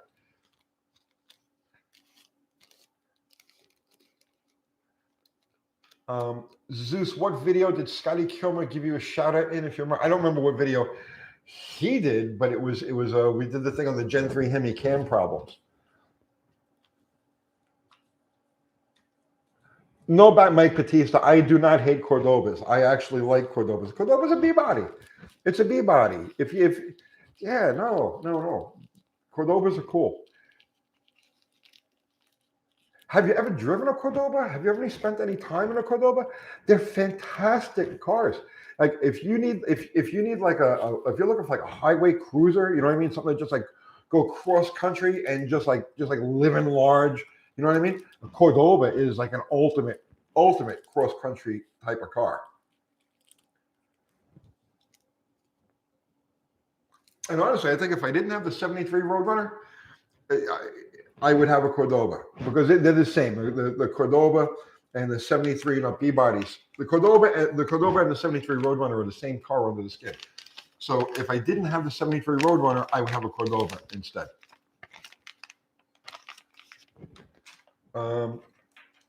Old Pueblo 2ZZ. Thank you for the super chat. I'm first gen car guy in my family. Me too. There was nobody before me that was into cars. Watched Boyd Coddington in the early 2000s. Haven't seen much excitement and build since you, Uncle Tony. Blessings. Well, thank you, man. I appreciate that.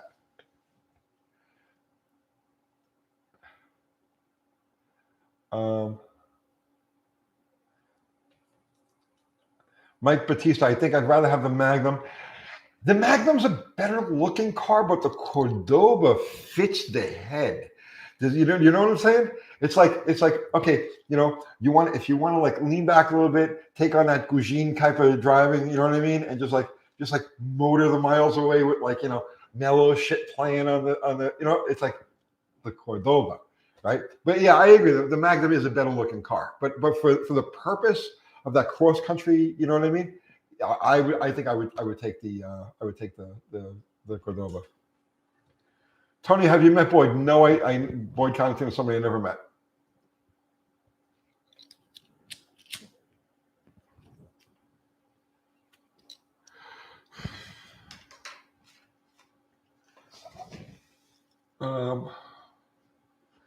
Let's see. It's that Corinthian leather.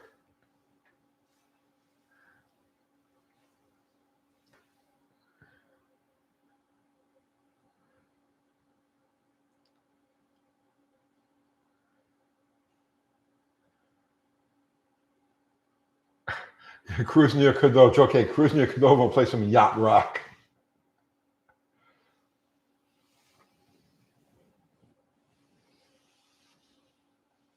Wheelie King, Mopar throttle linkage for dummies was how I found you. I was a dummy playing with mix and match hardball shit on a tall intake.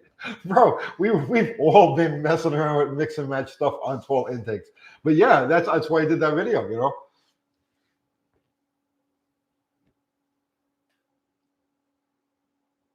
Now, that's something I talked with Mopar with Al today. Al was at the shop working on a slag hammer this morning, and he's going to start doing videos. And I was telling him, he says, "See, okay, like I can't really do videos like that anymore.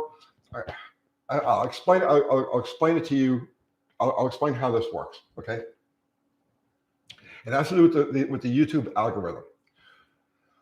YouTube wants, okay, you're supposed to be able to get 10% of your sub number within the first day, within the first 24 hours. So let's say you've got 200,000 subs. You need to be able to see 20,000 views in the first 24 hours for the video to be considered successful by the algorithm, okay? The more subs you have, the more difficult that becomes.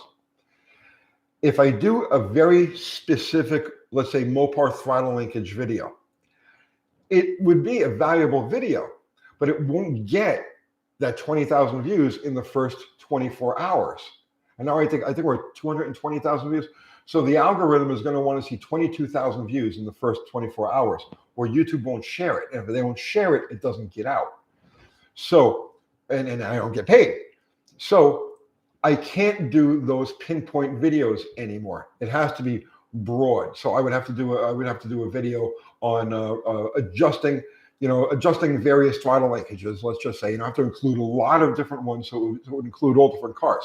But if I did just that Mopar specific one, it may only get 6,000 or 7,000 views in the first 24 hours, and that hurts the algorithm, and it also hurts me for future videos. Like the algorithm works off of averages. So if the average has to stay high to get out there. And so that's why I don't do that kind of video anymore. But I was talking to Mopar Al this morning about him doing that kind of video. And I said, we get questioned people all the time. Can you do a thing on Mopar wiper linkages? Can you do a thing on Mopar speedometer gears? Can you do a thing on Mopar heater controls? Or all of these things, right? I can't do them because it would be suicide for the channel. But a smaller channel trying to come up can absolutely do those videos and get some good views on them. So yeah, I think Mopar Al is going to start doing that sort of video with the stuff we have at the shop. Aaron Barnes, thank you for the super chat. Tony, did you see my email on the Magnum block? Aaron, I have not seen any emails. There's probably 500 emails that have to be gone through.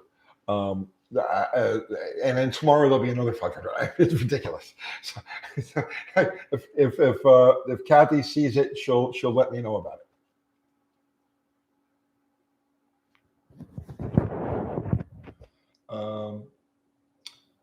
Tom Muse, Fasting 85. Tom Muse says he wasn't going to comment on here anymore. I don't know why he never said. I don't know either.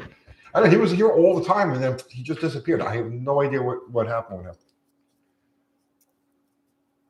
Sean Fagan, how did Vice Grip become the biggest channel overnight? It wasn't overnight. He works hard. Okay, he's a hard worker, and I don't. You see, here's the thing. What he does is extraordinarily difficult, and he makes it look easy. Finding stuff, buying it sight unseen, traveling out there, getting the shit running, beating into shape, and then making the trip back and recording all of this, and and then being able to edit it down to its essence. It takes a huge amount of work. That's a superhuman amount of work.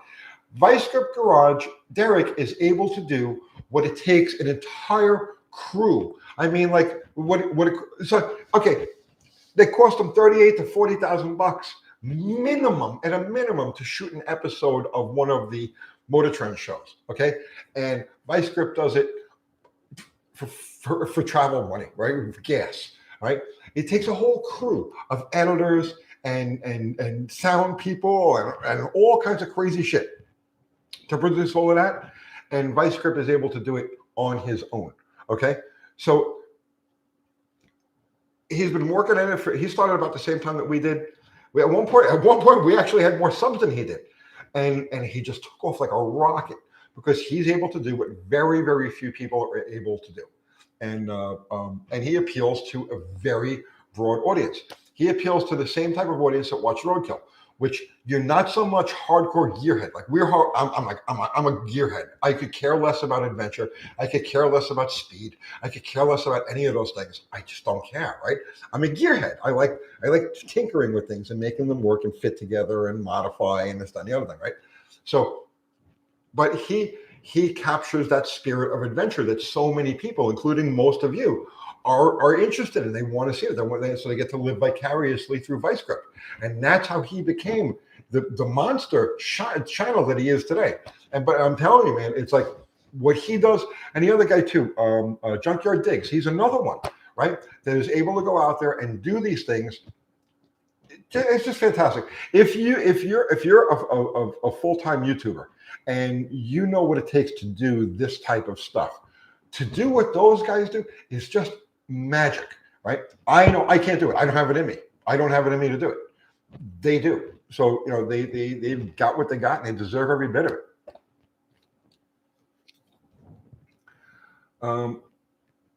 Let's see. Hang on. I gotta go back up here. Mopar Den. There we go. Thank you for the super chat again, my brother. I get some crazy number of video views on YouTube Shorts, but not so much on longer videos. I guess people like quickies. Well, okay. Well, when you first get started, right? All of your videos should be shorts. If you're just getting started on YouTube and people don't know who you are, okay? Oh, wait a minute. All right. I'm gonna catch up. I'm gonna catch up on all of these in a minute. If you're starting YouTube, okay, and you want to make a serious run at YouTube, make all of your videos short, okay? Because you're not being monetized, okay? So all of your videos should be short. Keep them to a minute or 2 minutes. Because now listen to me, right? If you guys are just starting out, okay? Listen to me, right? I'm gonna tell you exactly how you do this, okay? I'm going to tell you exactly how I did it. I'm going to tell you exactly how you do this, all right? Okay. If people don't know who you are and let's just say you do a video called Edelbrock. That's the name of your videos, Edelbrock. Okay. Now somebody goes and searches YouTube. They search. They put in Edelbrock. Okay. Your video is going to come up someplace down the line, right? So if they stop and they click on if they don't know who you are, if they haven't established a relationship with you, they haven't heard your name, they don't want to take a chance on a longer video, so they'll pass you by. All right. But if your video is only a minute or two long, people will say, well, let's see what this guy is about, right? And they'll click on you and they'll watch you, right? But if your video is 8 minutes long, 10 minutes long, 20 minutes long, they're going to pass right by you because they don't know who you are and they're not going to invest that amount of time trying to get to know you. Did I see? Okay, right? Do you understand what I'm talking about now? So when you start doing YouTube videos, start making very short, very direct, and very to the point videos. So you're going to do a minute-long video, and within the first 5 seconds, you're going to spit out a fact. Okay, you're going to spit out something like this, just like hardcore. Don't ever do an introduction. Like, hi, this is so-and-so, and welcome to blah, blah garage. Don't do that. That's murder, okay? I know if I click on something, I click off of it as soon as I see that. So if I see an introduction on a video that I need this information, I immediately click off it. So what you do is throw your video out there, okay? Throw your video out there, but throw a fact at it. Keep it full of facts. If you run out of facts at 35 seconds, that's how long the video is. If you run out of facts at a minute and a half, drop it, right? Stop there, okay? And then you'll start to get the views. And the more views you get, the more YouTube will share your videos.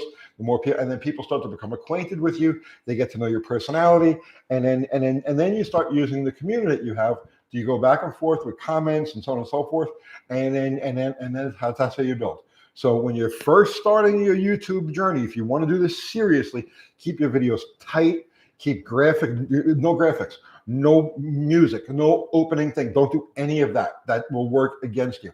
Quick, to the point, fact-filled, high-impact videos. And you can shoot them with your phone. Don't worry about quality. Don't worry about, just bam, bam, bam, bam, bam. Punch them in the face with facts. And then you'll start to build a following.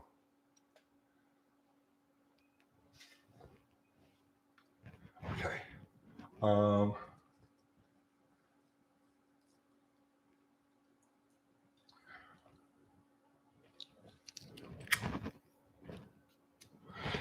Danny boy, don't turn your back on long videos though. Remember the 5 Fox. Yes, I do long videos. I do. You do. Okay. So you need to do an 8-minute video to get maximum, to get more than one ad in the video. So you get a higher pay. And at 12 minutes, you start to get a much higher CPM. So we do videos generally speaking, we do some short ones, we do some really long ones, but generally speaking, they're in the 15-minute long range, 12 to 15 minutes. But not when you're starting out. When you're starting out, before people get to know you, like people know us now, right? So but before people get to know you, before they've heard your name, they don't want to invest. They don't want to invest their time on an unknown. So the way you become known is to give them quick to the point, and they'll like your video, and they'll like you, and they'll keep coming back. And then as your channel matures, then you can add things and you can make them longer, and you introduce your personality and the things that are around you, and people will love you. But not when you're just starting out. When you're first starting out, punch them in the face with facts. Quick in, quick out. And you will get the views, you'll get the view duration, you'll get all of the things you need for the YouTube algorithm to like smile on you and say, keep going, keep going. And the other thing too is post every day, right? Every other day, because if you go beyond that, then the algorithm doesn't consider you to be serious. You have to show YouTube that you're serious. And the way you show them that you're serious is by uploading frequently. Kyle McCoy, thank you for the super chat, my brother. Okay, I've got a weird Holly carb from the 60s or 70s and can't seem to figure out what it is. If I send you a picture, you think you could tell me what it is? Oh God, how do we do this? Yes, Kyle. Right now, don't wait. Do it now. Okay, do this now. send the picture to uncletonysgarage@gmail.com. Okay. And Uncle Kathy will intercept that message and she will bring it to me and I will see what kind of carburetor it is. All right.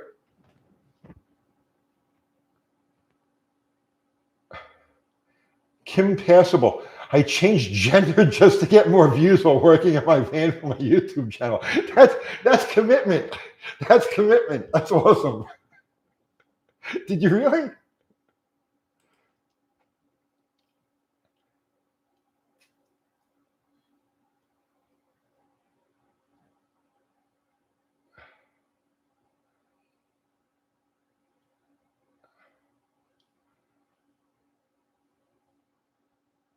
Um,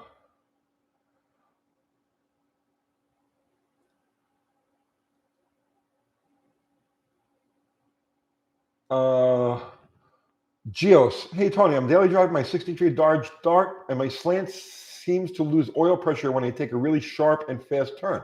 Is this something I need to worry about? You've got the wrong dipstick in there. Throw another quart in. Throw an extra quart of oil in there and see if it's doing the same thing.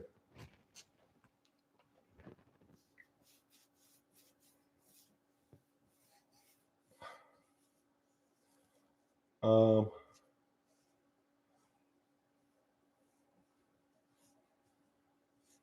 let's see.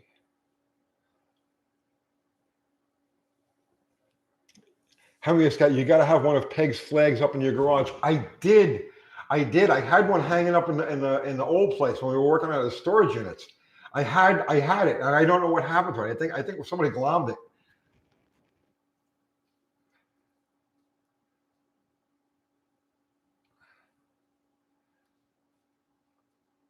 Uh,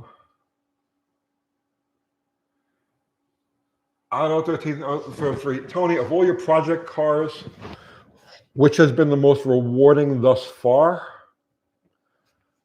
Well, when you say all of my project cars, you mean like the ones that I did before the channel or this channel? I mean, none of them have really been rewarding. They all represent goals, you know, my personal goals, micro goals, you know, that so I don't know, the reward is in the process, not the product. So I can't really answer that.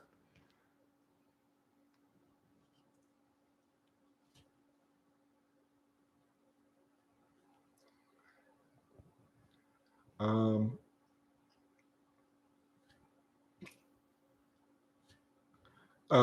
Ronald Vera, Tony, will you ever get another Fox Body 50? No, but I mean, I'm open. If somebody wants to run one of those out of you know, yeah, I would love to get involved in one. Yeah, I absolutely. But will I myself go out and buy one? No, I'm full. I'm full as far as cars go, cars and trucks. I'm not adding anything else. I have too many. It's a burden now. But if somebody wants to, you know what I mean? DD Speed Shop, what's happening, brother man? The journey is always better than the destination. That's right. The journey is its own reward. Exactly. You know, I finish a car and I'm bored with it. It's the challenge of finishing the car that.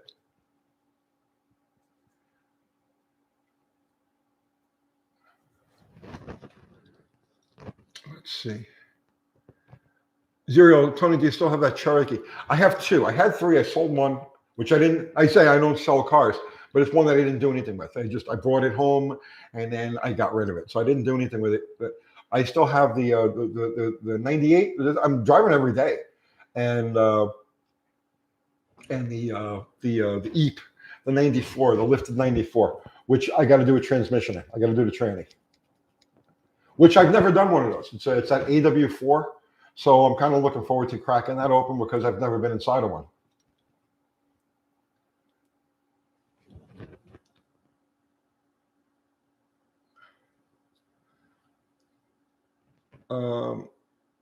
NRAIN Fidel or NRA Infidel for Life. Okay, that's a hard name. What happened to the Miata? It's just sitting at the shop. It's just sitting at the shop.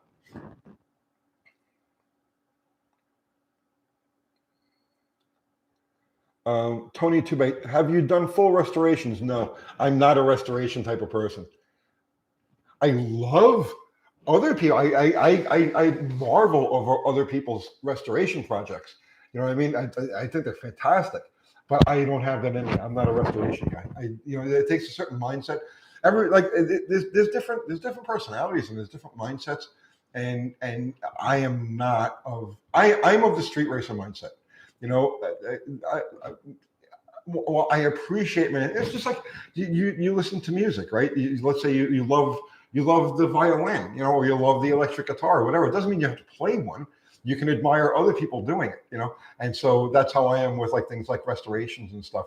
I love mint original cars. I love full on restorations. I think that stuff is fantastic, but I can't do it myself. I don't have it in me.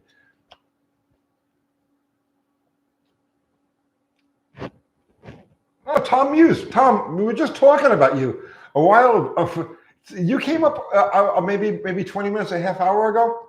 How are you doing, Tom? I haven't seen you in a bit.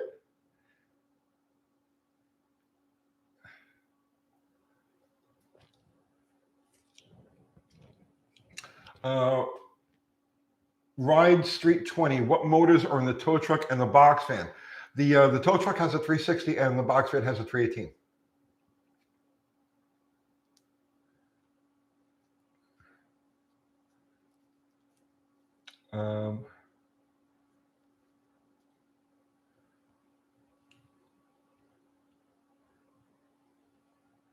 Wayne Ferguson. Damn it, that's a good question. How is usable combustion degree measured?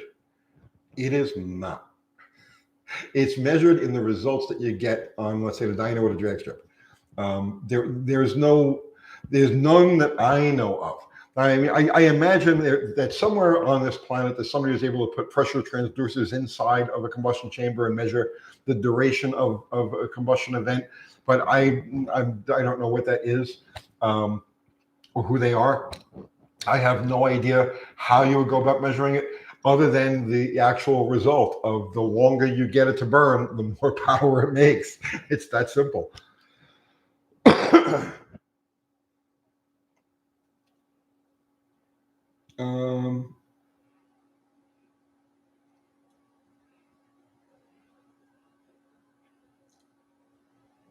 Big Mike's Hoopy Barn is checking out. Good night, brother, man.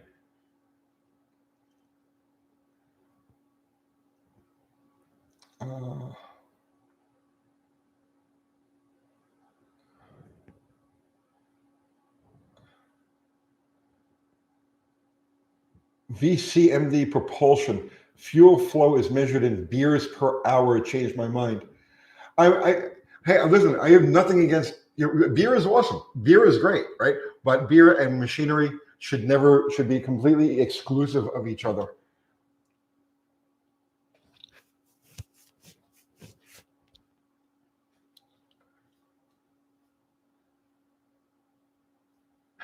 the magic apple. Every time I think of Bottle Rock, I hear "Carry On My Wayward Son" in my head. That's actually pretty good.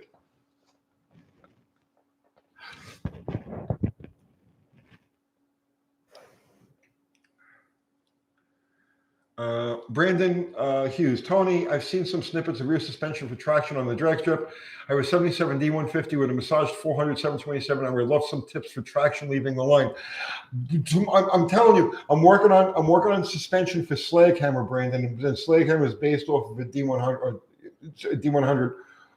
So it's same rear end that you have there. I'm working on that, and that's something that we're going to cover in a video. I believe that we're going to do tomorrow, just weather permitting. It just depends on how shitty it is in the morning. But yeah, we're absolutely going to do that.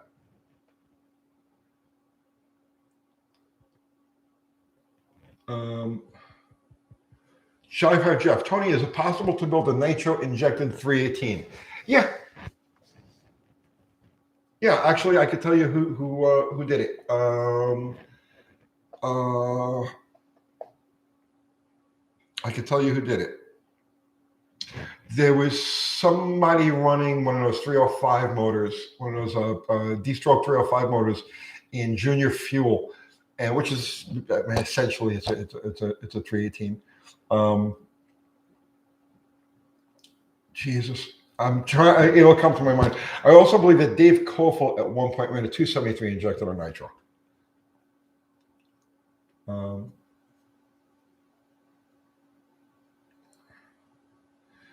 Sergeant, you got nothing for Casper. Spend all your time YouTubing and drifting? No focus? I have to do a variety of videos. I can't remember now. This is a business.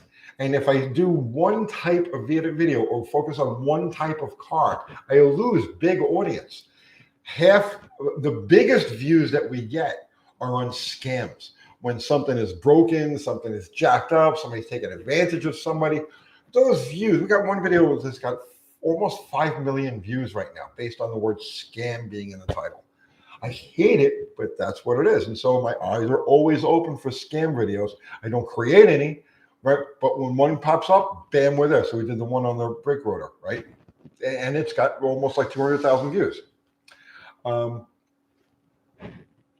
Then the comparison videos, test videos, and history videos all get good views, right? Drag racing videos and videos having to do with projects and stuff like that get short views. I don't get big views with that. Just like we did yesterday, we put that call out video out there yesterday, and it hasn't even made the 10% that it's supposed to make. It hasn't done 22,000 that it's supposed to do to be a healthy video and go. So I can't. This is a business, bro, and I can't focus my business on things that don't get large reviews. So it's not that I'm all over the place. It's that I have to be all over the place to garner the amount of views that it takes to keep this business going. And that's what a lot of people don't understand. American Venom, $20. Thank you, sir. I appreciate that.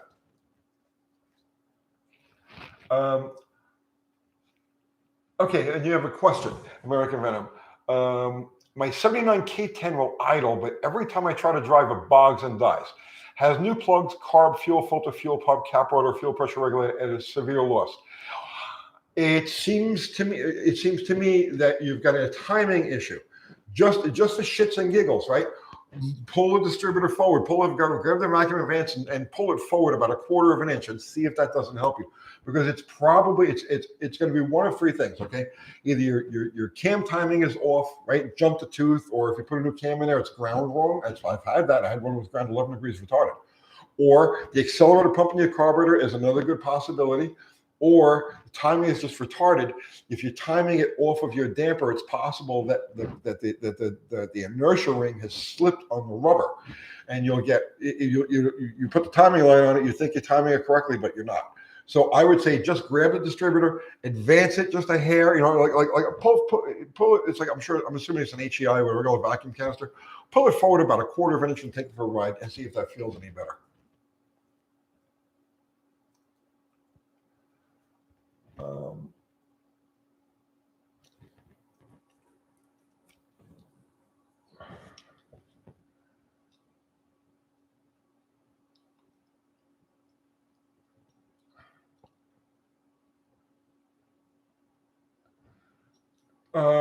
Malvira, Tony, whatever happened to lamb chop? Man, it's a question that comes up a lot.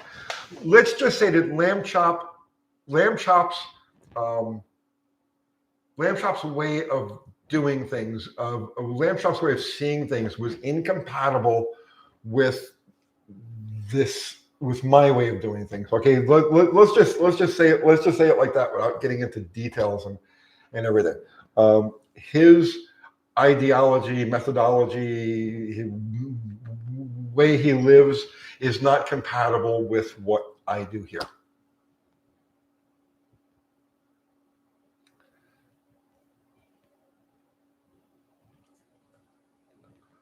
Sergeant, gotcha. See, you are a YouTuber that built a drift car. I never built a drift car. D. Scaglione, thanks for the super chat, man. Tony, put my named spark plug for Bottle Rocket in the 9th cylinder. Have a good night and a great week to you. Applesauce and UTG Nation. Thank you, brother. The 9th cylinder. That might be my secret. I may show up with a 9-cylinder engine. You never know what I'm going to show up with.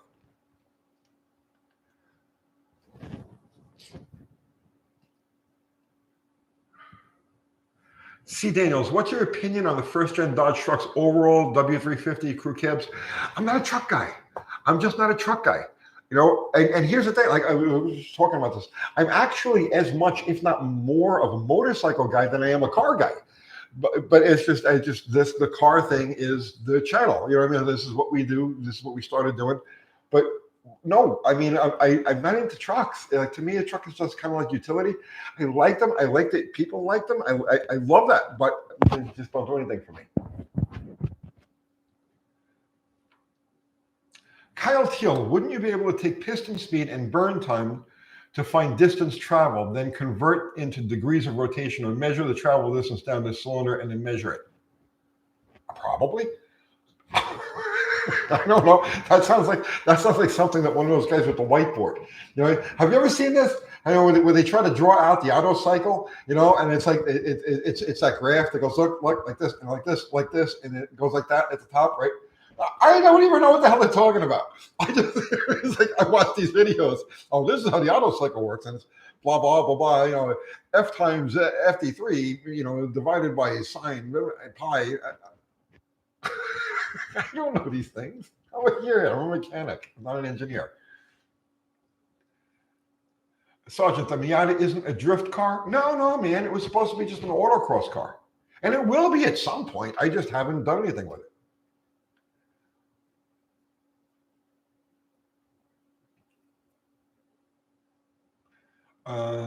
Nicholas B., would you consider putting a V10 Magnum in a future project? Not off the table. I mean, that's not out of the question.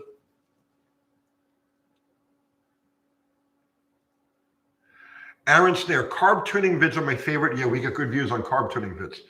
I'm really interested in more advanced tuning, like accelerator pump, cam, vacuum, second air release. We're definitely going to do more carburetor stuff. See, that's another thing too, right? Because I popped into the comments on somebody else's video, and I answered a question. Somebody was talking about the project, the project cars that we do, and I tried to explain, and I'll explain it to you guys so that you'll understand, right? When we do a project car, we're not doing the project car to do the project car. We're doing the project car for the series of stories of tech videos that come during the course of doing that project car. It actually works out to my advantage when there's problems with a project car because it gives us more opportunity, to make videos. So does that make any sense? 318 will run. I see you, brother. First, 318 will run. I'm doing a video tomorrow that I think you are going to find extremely interesting, and it has to do with those Dodge truck rear suspensions. Okay, and the second thing. Okay, 318 will run. I haven't been on Fabo in like 4 years now, right? I just it's just like I'm done with it, right? Not that I'm done with Fabo. Fabo was a great site. I made a lot of money on Fabo.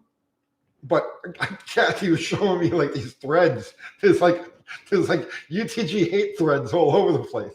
And so I went through a couple of them this afternoon, and I see you in there, you and Rusty Rat Rod, and you guys are taking the slings and the arrows for the UTG. I appreciate that so much.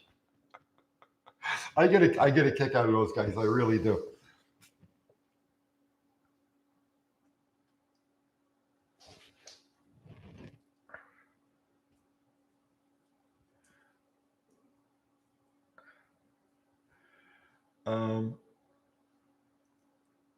Let's see.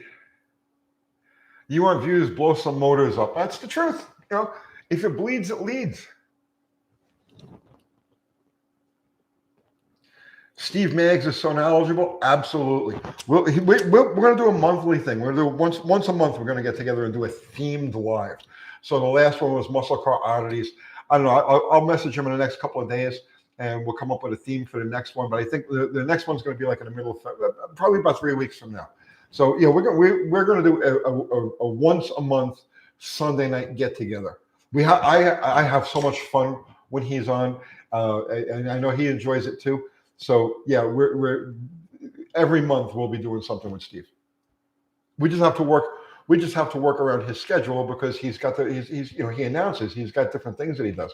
So we can't make it let's say the 4th of every month. We can't do it like that because of his schedule. But we will definitely be doing things.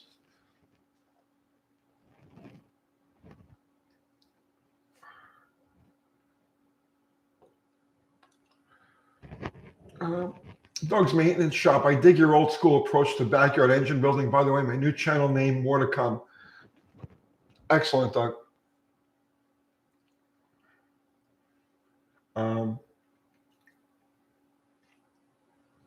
Yeah, you guys love Steve, right? I know. Every time we do anything with him, like, you're not good enough to talk to Steve. The trolls. I love the fucking trolls.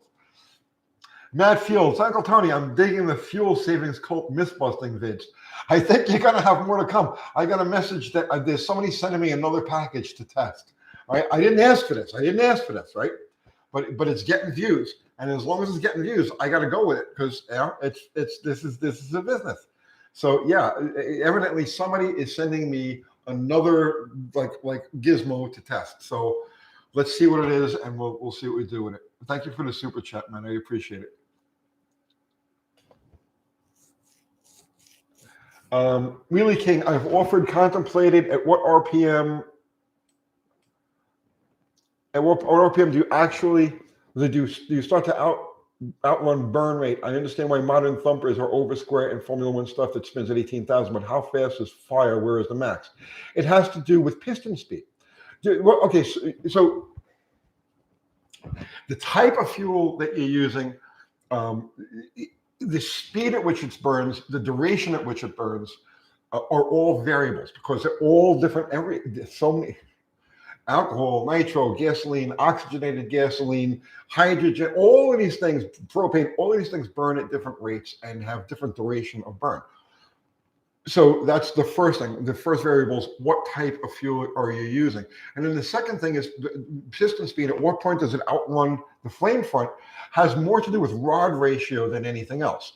Right? An engine with a longer rod ratio, right, has a slower acceleration rate. So that's why people, a higher RPM engine is almost always based on an engine with a long rod ratio. Long rod ratio, when I say, you can say long rod and you can say long rod ratio, and you're talking about two different things because it's relative. So long rod is relative, but long rod ratio is direct. The longer the rod ratio, the slower the piston acceleration, and so the more effective push the flame front has in the early degrees crankshaft rotation of that power stroke. But now you have to get into the type of fuel and the burn rate of that fuel and how much of it you could put in there along with the accompanying oxygen to burn it. And that dictates how far that burn is going to be. I hope I answered the question. I think I just confused myself trying to answer the question. I should just stick to things like that's a pretty color, right?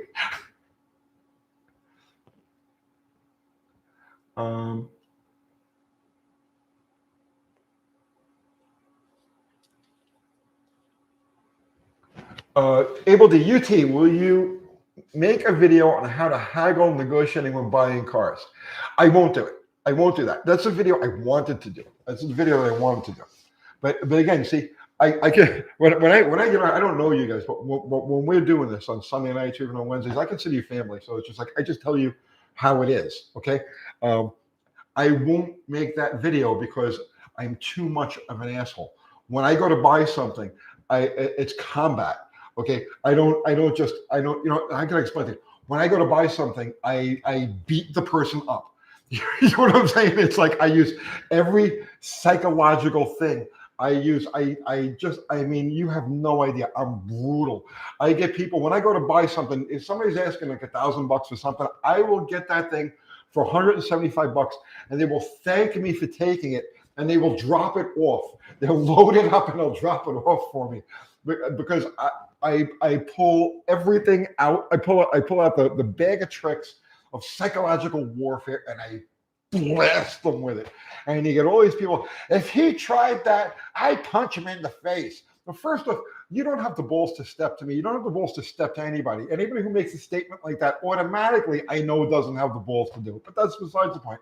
I don't do it because I become a true asshole when I'm buying something. And I just don't want to deal with the repercussions on YouTube. So I keep it to myself. But that's the honest, I'm being as honest as possible. If you ever try to sell me something, please understand that you will not like me. You will absolutely not like me.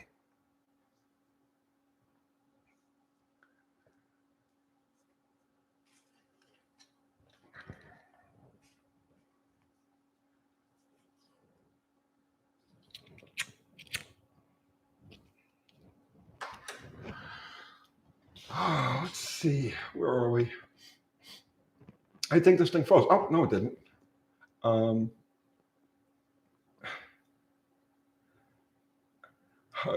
Old, fat, and tired. We need to help Tony to be a bit more expressive. Mike Batista, the Duster was nice. Too bad it was a tag job. Well, Mike, that's how I buy a car. I wouldn't do it. I wasn't putting on a show for the camera. That's how I buy a car.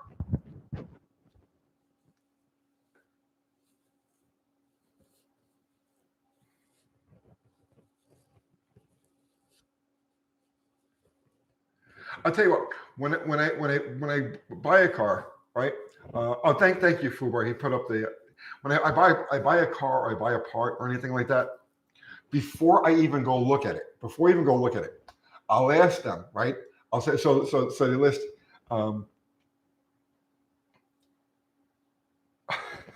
The kick and Dell. Tony, come buy my 90 Jeep engine I restored so I can punch you in the face on live video. Bro, I would consider it to be an honor to be punched in the face by you. I've been punched in the face lots of times. So when I go to buy something, before I even go look at it, right? I'll ask the person. So let's just say they're advertising a motorcycle and they're looking to get $4,000 for it. Okay. Before I even look at it, I'll say, what is the absolute bottom dollar you'll take for this thing? And they'll either if they don't want to answer the question, I don't want to bother with them because it means that they're going to give me like resistance. So I'm like, fuck that. I don't need resistance. Okay. So they'll say, well, okay, if you come with like 3,200 cash right now, right, you can have it. And I'll be like, okay, I got 3,200. I don't know if I'm going to buy it yet, but I got 3,200 cash. I'll come look at it. And then by the time I'm done, right, going over it and like playing all of the games, you know what I mean? Like, and there's all these psychological things you throw at people. I'll get that $4,000 motorcycle for whatever he needs the money for. So if he needs to pay his electric bill, he's behind on child support or whatever it is, and he's got to come up with $1,200. That's how much I get that bike for.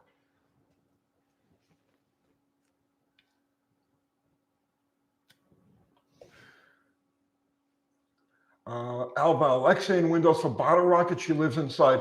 No, she's only inside right now. She'll be back outside eventually.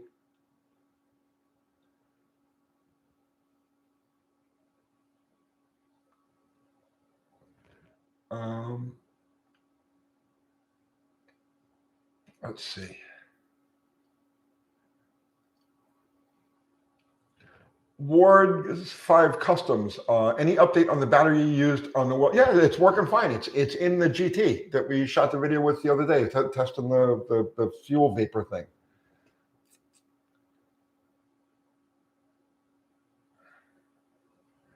Stoic Steel. After watching Wolf of Wall Street, I've learned not to get New Yorkers and money involved at the same time. Oh, I'm telling you, here's the thing, man. You grew up in New York. You grew up in New York City. You grew up in competition, right? It's competition from the time you're an infant. Okay, constant competition, always competition, and always trying to scheme, always trying to get ahead, always like looking to because it's so restrictive. It's such a restrictive, crazy restrictive environment that if you want to get ahead, you've always got to work on your game. You always have to have game going, right? The minute you let your game down, you drown. You know what I'm saying? It's like it's over. So the only people who succeed in New York have game, right? And so that's not something you can ever unlearn. You know what I'm saying? That's not something you can ever unlearn.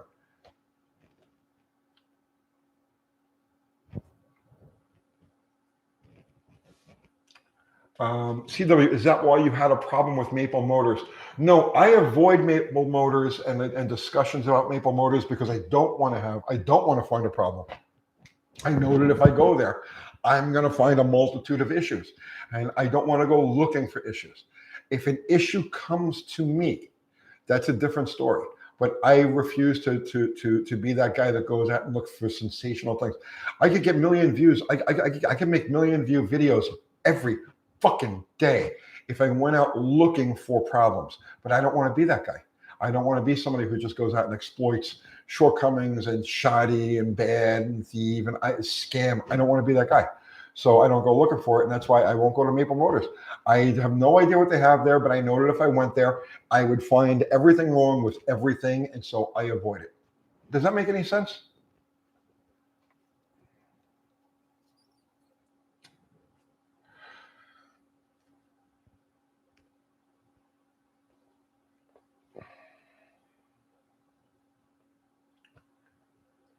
Um,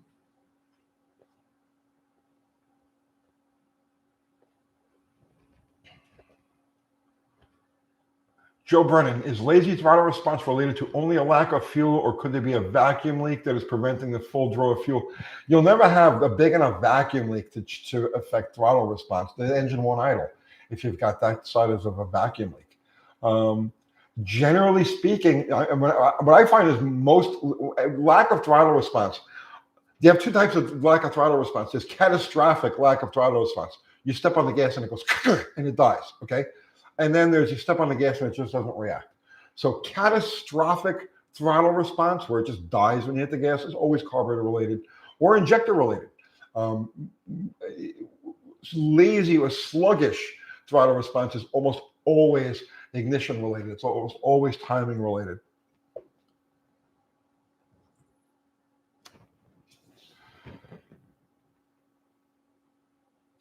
Big Belly Racing, Uncle Tony, are two-door Cherokees common in your area? No, very, very, very rare to see a two-door Cherokee.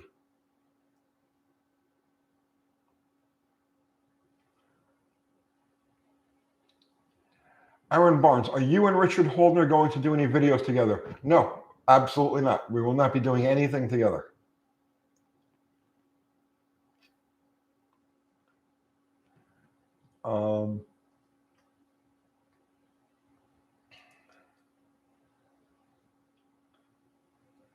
Let's see. Cherokee people. Ido saying two-door Cherokees are rare everywhere. Yeah.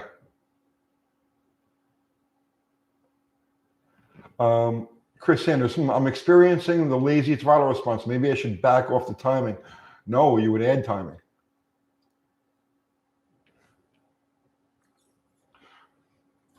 The Kickendall saying that they've got a two-door XJ down in Pensacola for sale on Facebook Marketplace. How's the rust in Pensacola? Is that one of those areas where like you get those with the crazy rust where everything's up on top of the fenders rust, or like the A pillars rust? Is Pensacola one of those areas?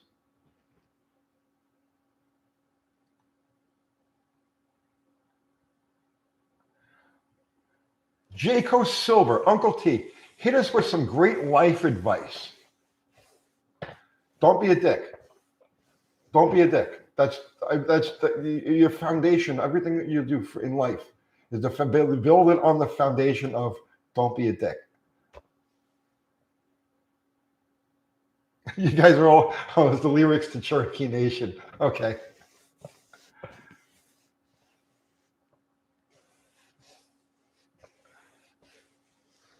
Hey, I got to add something. I got to go back, right? Because when I was talking about my brutal sale or buying tactics, right? I have to go back and clarify one thing, okay? I don't take advantage of people who I see are having a hard time. If they're legitimately having a hard time, you go and you can read the environment. Like say you go to look at a car, right? And you can kind of read the environment of what's going on. You know what I mean? A pregnant woman opens the door and she's holding a kid, right? Or the guy is disabled or old, feeble, that sort of thing. I never pull any shenanigans and something like that. In fact, I'll usually just hand it, and especially if the price is fair, I won't even haggle. I'll just hand them the cash and be done with it. So I do have to clarify that, right? If we're playing on an even playing field, we're both able-bodied men, right? You know what I mean? Okay, yeah, okay. Let's go to negotiation, war. Okay, but if I see that you're you're disabled or you're compromised in some way, or you've got a bad situation going on, a really bad situation going on, I would never do anything like that. I feel that everything. Okay, so somebody was just asking about life advice. Okay, life advice, man. Equity. You have to have equity, right? You have to have the yin and the yang. You can be an asshole. You could just be the biggest fucking dick that ever lived and just, I own it, it's mine, right? Okay. But the only way you can have a successful life is if you balance that out with the other side and you have empathy and you say, well, yeah, I'm gonna give to, I'll steal from this motherfucker, I'll give to this person, right? So you have to have that balance, right? So yeah, important life advice. There you go. There's important life advice. Be balanced, right? Be balanced.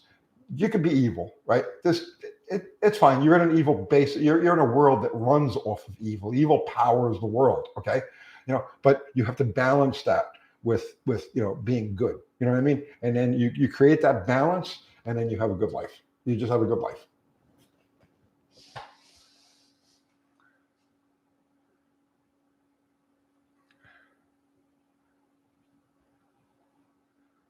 Doug Maintenance Shop, 100% Tony. I work at being fair and buying and selling these days, especially if I read the situation and it's looking too much in my favor. Right? Yeah. Exactly. Read the situation, read the people, read. You know what I mean? You'll know. You know what I mean? Is this person hurt? Are you taking advantage of a? You taking advantage of a business deal, right? Or you're taking advantage of a human situation. So that's, you know what I mean? That. I went to look at a Jeep once. It was about 5 or 6 years ago, and it was cheap. It was on Craigslist or Marketplace, whatever it was.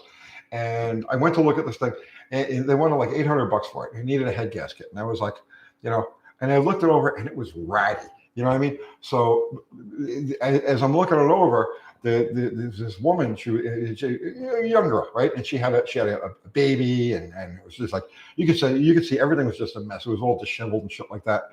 And she was like, I got to sell this thing, we got to get food. And I was like, I can't. And I gave her $100. I was like, hon, I can't buy this thing. It's just like, you can't buy this thing. But here, go buy groceries. You know what I mean? You have to be that way. You have to be that way. And then you could do the other thing, and it's cool.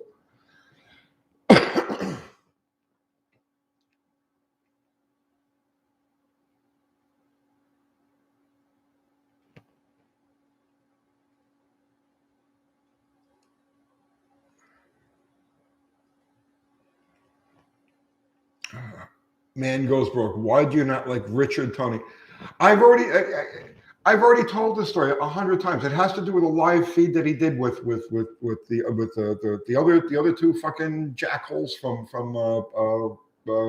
Engine Masters, and the way that David Vizard was treated. Me, by the way, I was treated during this situation, but mostly the way David Vizard was treated during this situation. And it was a bitch move. And at that point, I want to have nothing to do with them. I just don't care.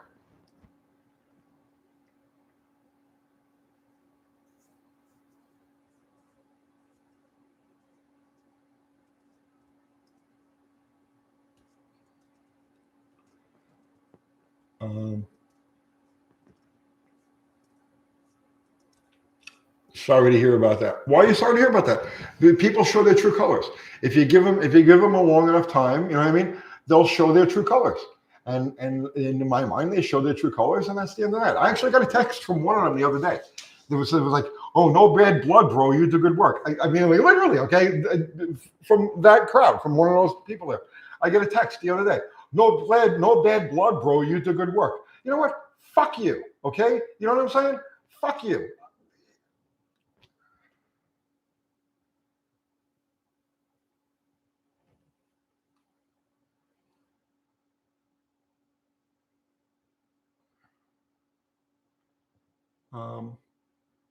Joe Brennan, is Bottle Rocket going to destroy Casper?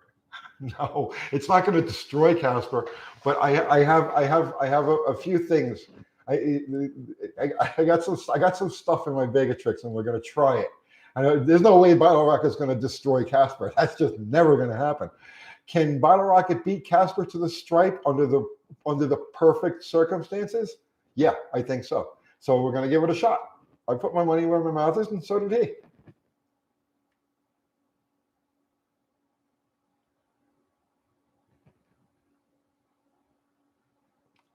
Um,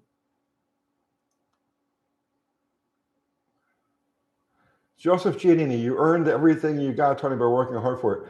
Listen, man, I got thrown out of school at 16, and I haven't had a day off since. You know what I'm saying? I've been working it's just that's it, man. I've been working. You know.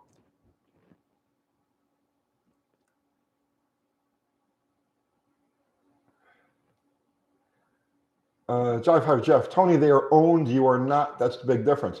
Is it my fault that they're owned? Did I force them into a situation where they're owned? No, they did that to themselves. Not my problem. Chris Sanders, thank you for the super chat. Wish I could afford more at the moment. Thank you. No, man, I appreciate what you said. That's awesome. Thank you.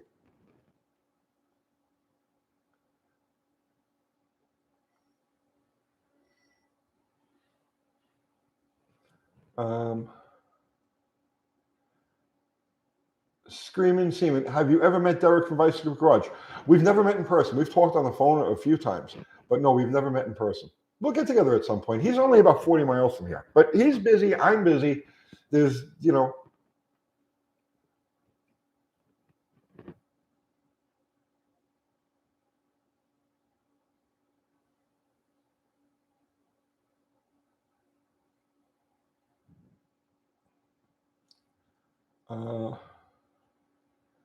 Let's see.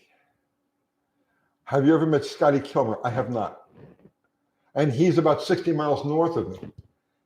It's funny. This is becoming, Middle Tennessee is becoming a YouTube mecca. I got Vice Grips 40 miles south of me. I got Scotty Kilmer 60 miles north of me. I've got Whistle and Diesel in the same city. We live in the same town. We've never met. So yeah, it's like this is becoming like a mecca for YouTubers.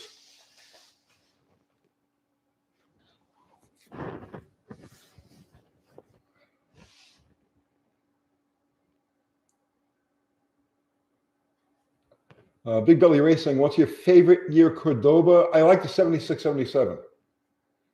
What year did they go to the square headlights? I'm not crazy about the square headlight one. The round headlight one, I think, is classy.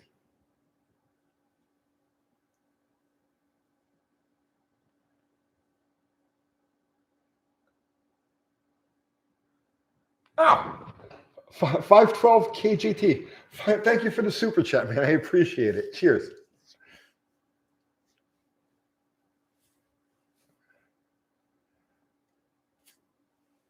Wheeler King, your best customer is in Murfreesboro.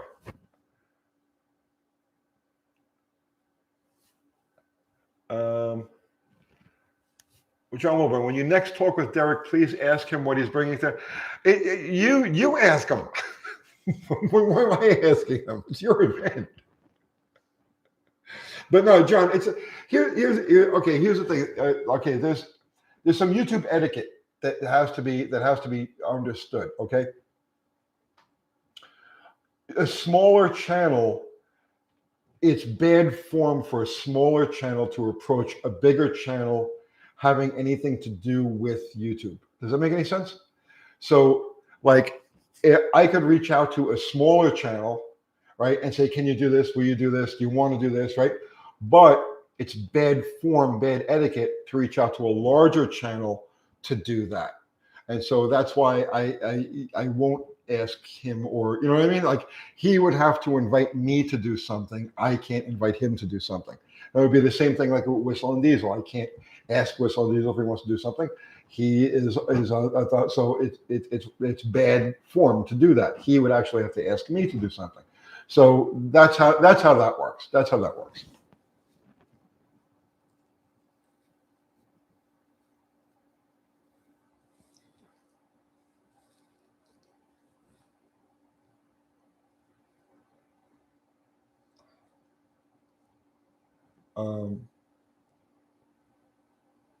Wayne Ferguson, take the Freiberger dilemma as a compliment, Tony, because he had to try to ridicule you personally over something. Why would he take that as a compliment? The man has obviously got a problem. He's obviously got an ego problem.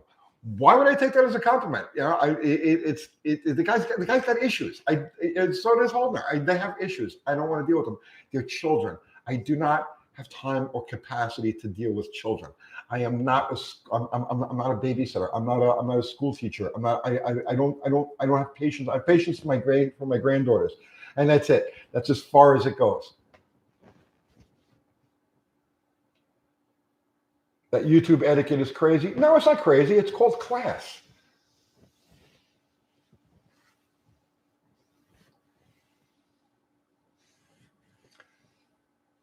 Dutch Warnick, the YouTube pecking order. Yeah, it's the YouTube pecking order.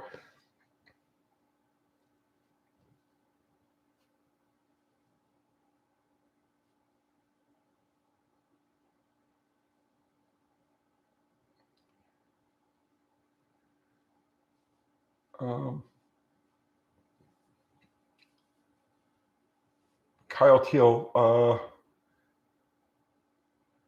Joe K, we need to get over there and plug UTG to Whistle and Diesel. Don't. He knows who we are. He knows we're here.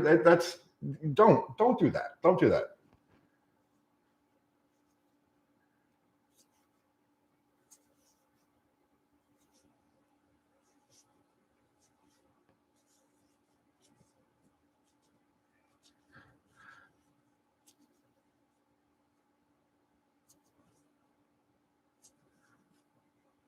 Good night, Lobo GTX. The kick and go. I'd like to see UTG and the Boss Garage do a crossover. Problem is, he's way up north. It's like I would love to do something with Dan. Danny, the D&D Speed Shop. I would love to do something with those guys, but they're in Canada. Like there's just too much of a distance. It's impossible to put together something effective.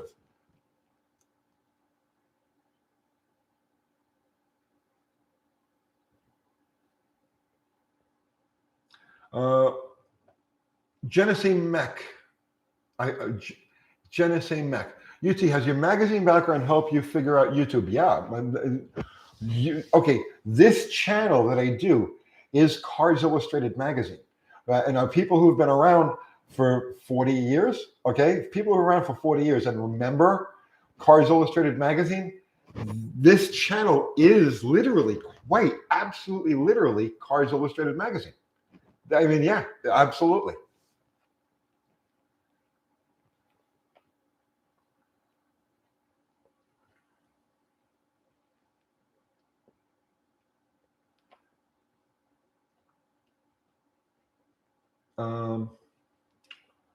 Jai 5 Jeff, what gets videos on YouTube demonetized? Lots of different things.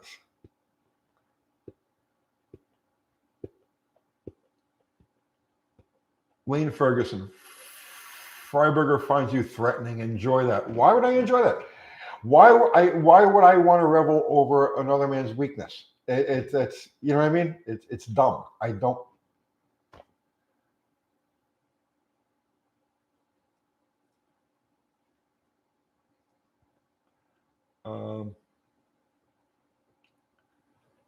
Let's see. Whatever happened to Rick Dobberton? I have no idea.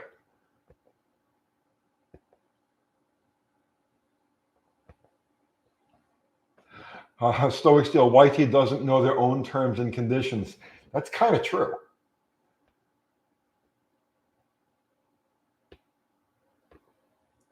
Doug's Maintenance Shop, coolest thing about YouTube, David Vizard's teachings. To me, that's holy shit. Yeah.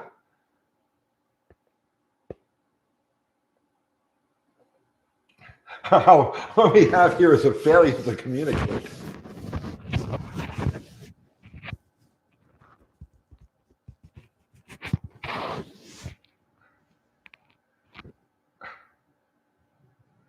Dickie Farley, Uncle Tony, I just wanted to put this out there. You said one good thing to do in life is not to be a dick. Well, I know, Dickie, you can't help that, right?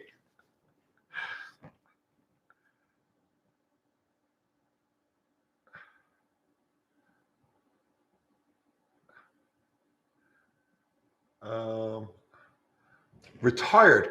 Who is the tuning guru of Mopar, kind of like Smokey Eunuch?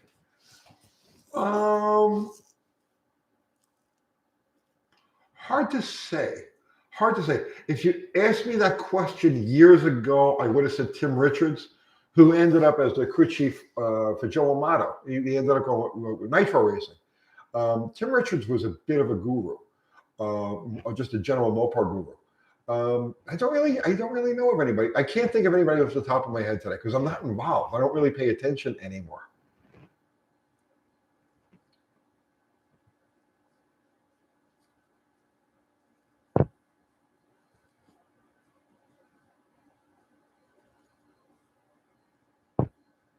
Um, Lane Ferguson, I'm sorry, but I find it funny. Oh, that's fine. The Screaming Seaman. Why did you move to Tennessee? Why? Because 20 years ago, I knew exactly what was going to be happening right now in the world, right? And I was like, I got to get out of New York City and I have to get down to a safe place where there's food and water and like people who have guns and like, a decent environment and principles and values and all these other things. And so that's why I left New York City. Look at everything that's happened in the world over the last 2 years, let's say 2 years. Well, I knew that was coming. And so that's why I came here. Potatoes are almost done. Well, you made potatoes? Uh-huh. Oh, all right. She's telling me it's time to get off because she's made me food. Oh, shit. It's been 2 hours, 2.5 hours. You're still in the city. Yeah, but it's a different kind of city.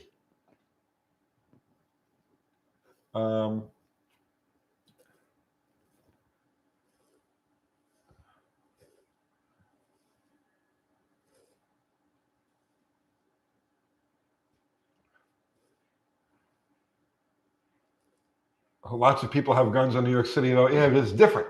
See, here you just we're a constitutional carry state, right? Now, just any gun you want, just stick it in your pocket and go. You know what I mean? There's no permit necessary. Constitutional carry.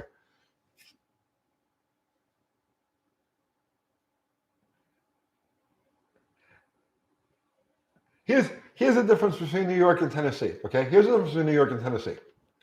Somebody breaks into your house in New York, okay, and you defend yourself. Let's say you shoot them, okay, you're going to jail.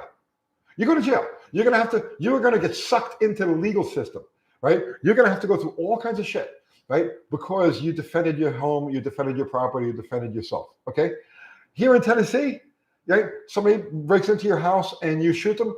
They come, they take the body away, they apologize for your inconvenience, they shake your hand for taking another scumbag off the street, and it's done. You see what I'm saying? That's the difference.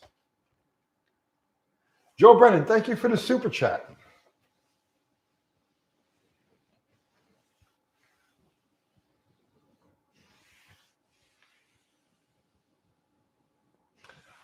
Big Belly Racing, Uncle Tony, what about the John Petrie Supercar Clinic for tuning, etc.?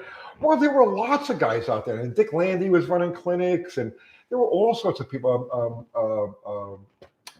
I'm trying to think of his name. It's right on the tip of my tongue. Sox and Martin's guy, Jake King. He was out there doing. There were lots of people doing those clinics back in the day.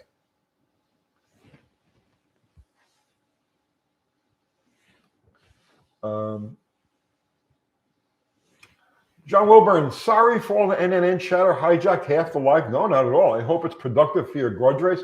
Well, it's not productive for the grudge race. That does nothing for the grudge race. But I want you guys to promote your event. I want to do everything I can to promote your event. We're doing this.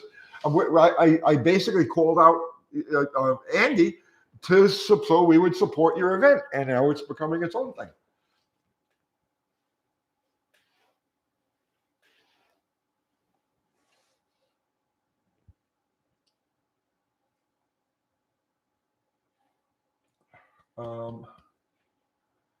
Let's see.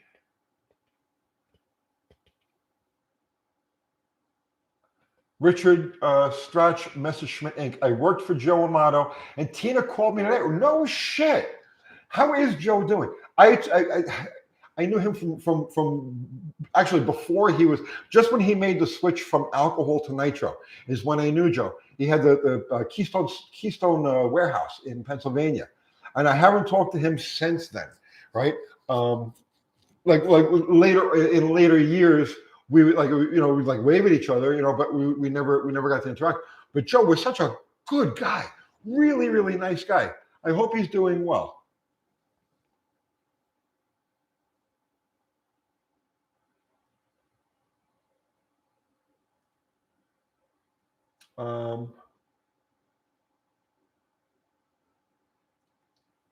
Yeah, I'm going to get out of here.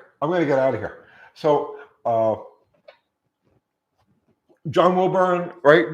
Information. Okay, so information for the NNN. Go to John Wilburn's channel. He's got all the no name nationals. You can either go to John Wilburn's channel or you can go to Dallas's channel.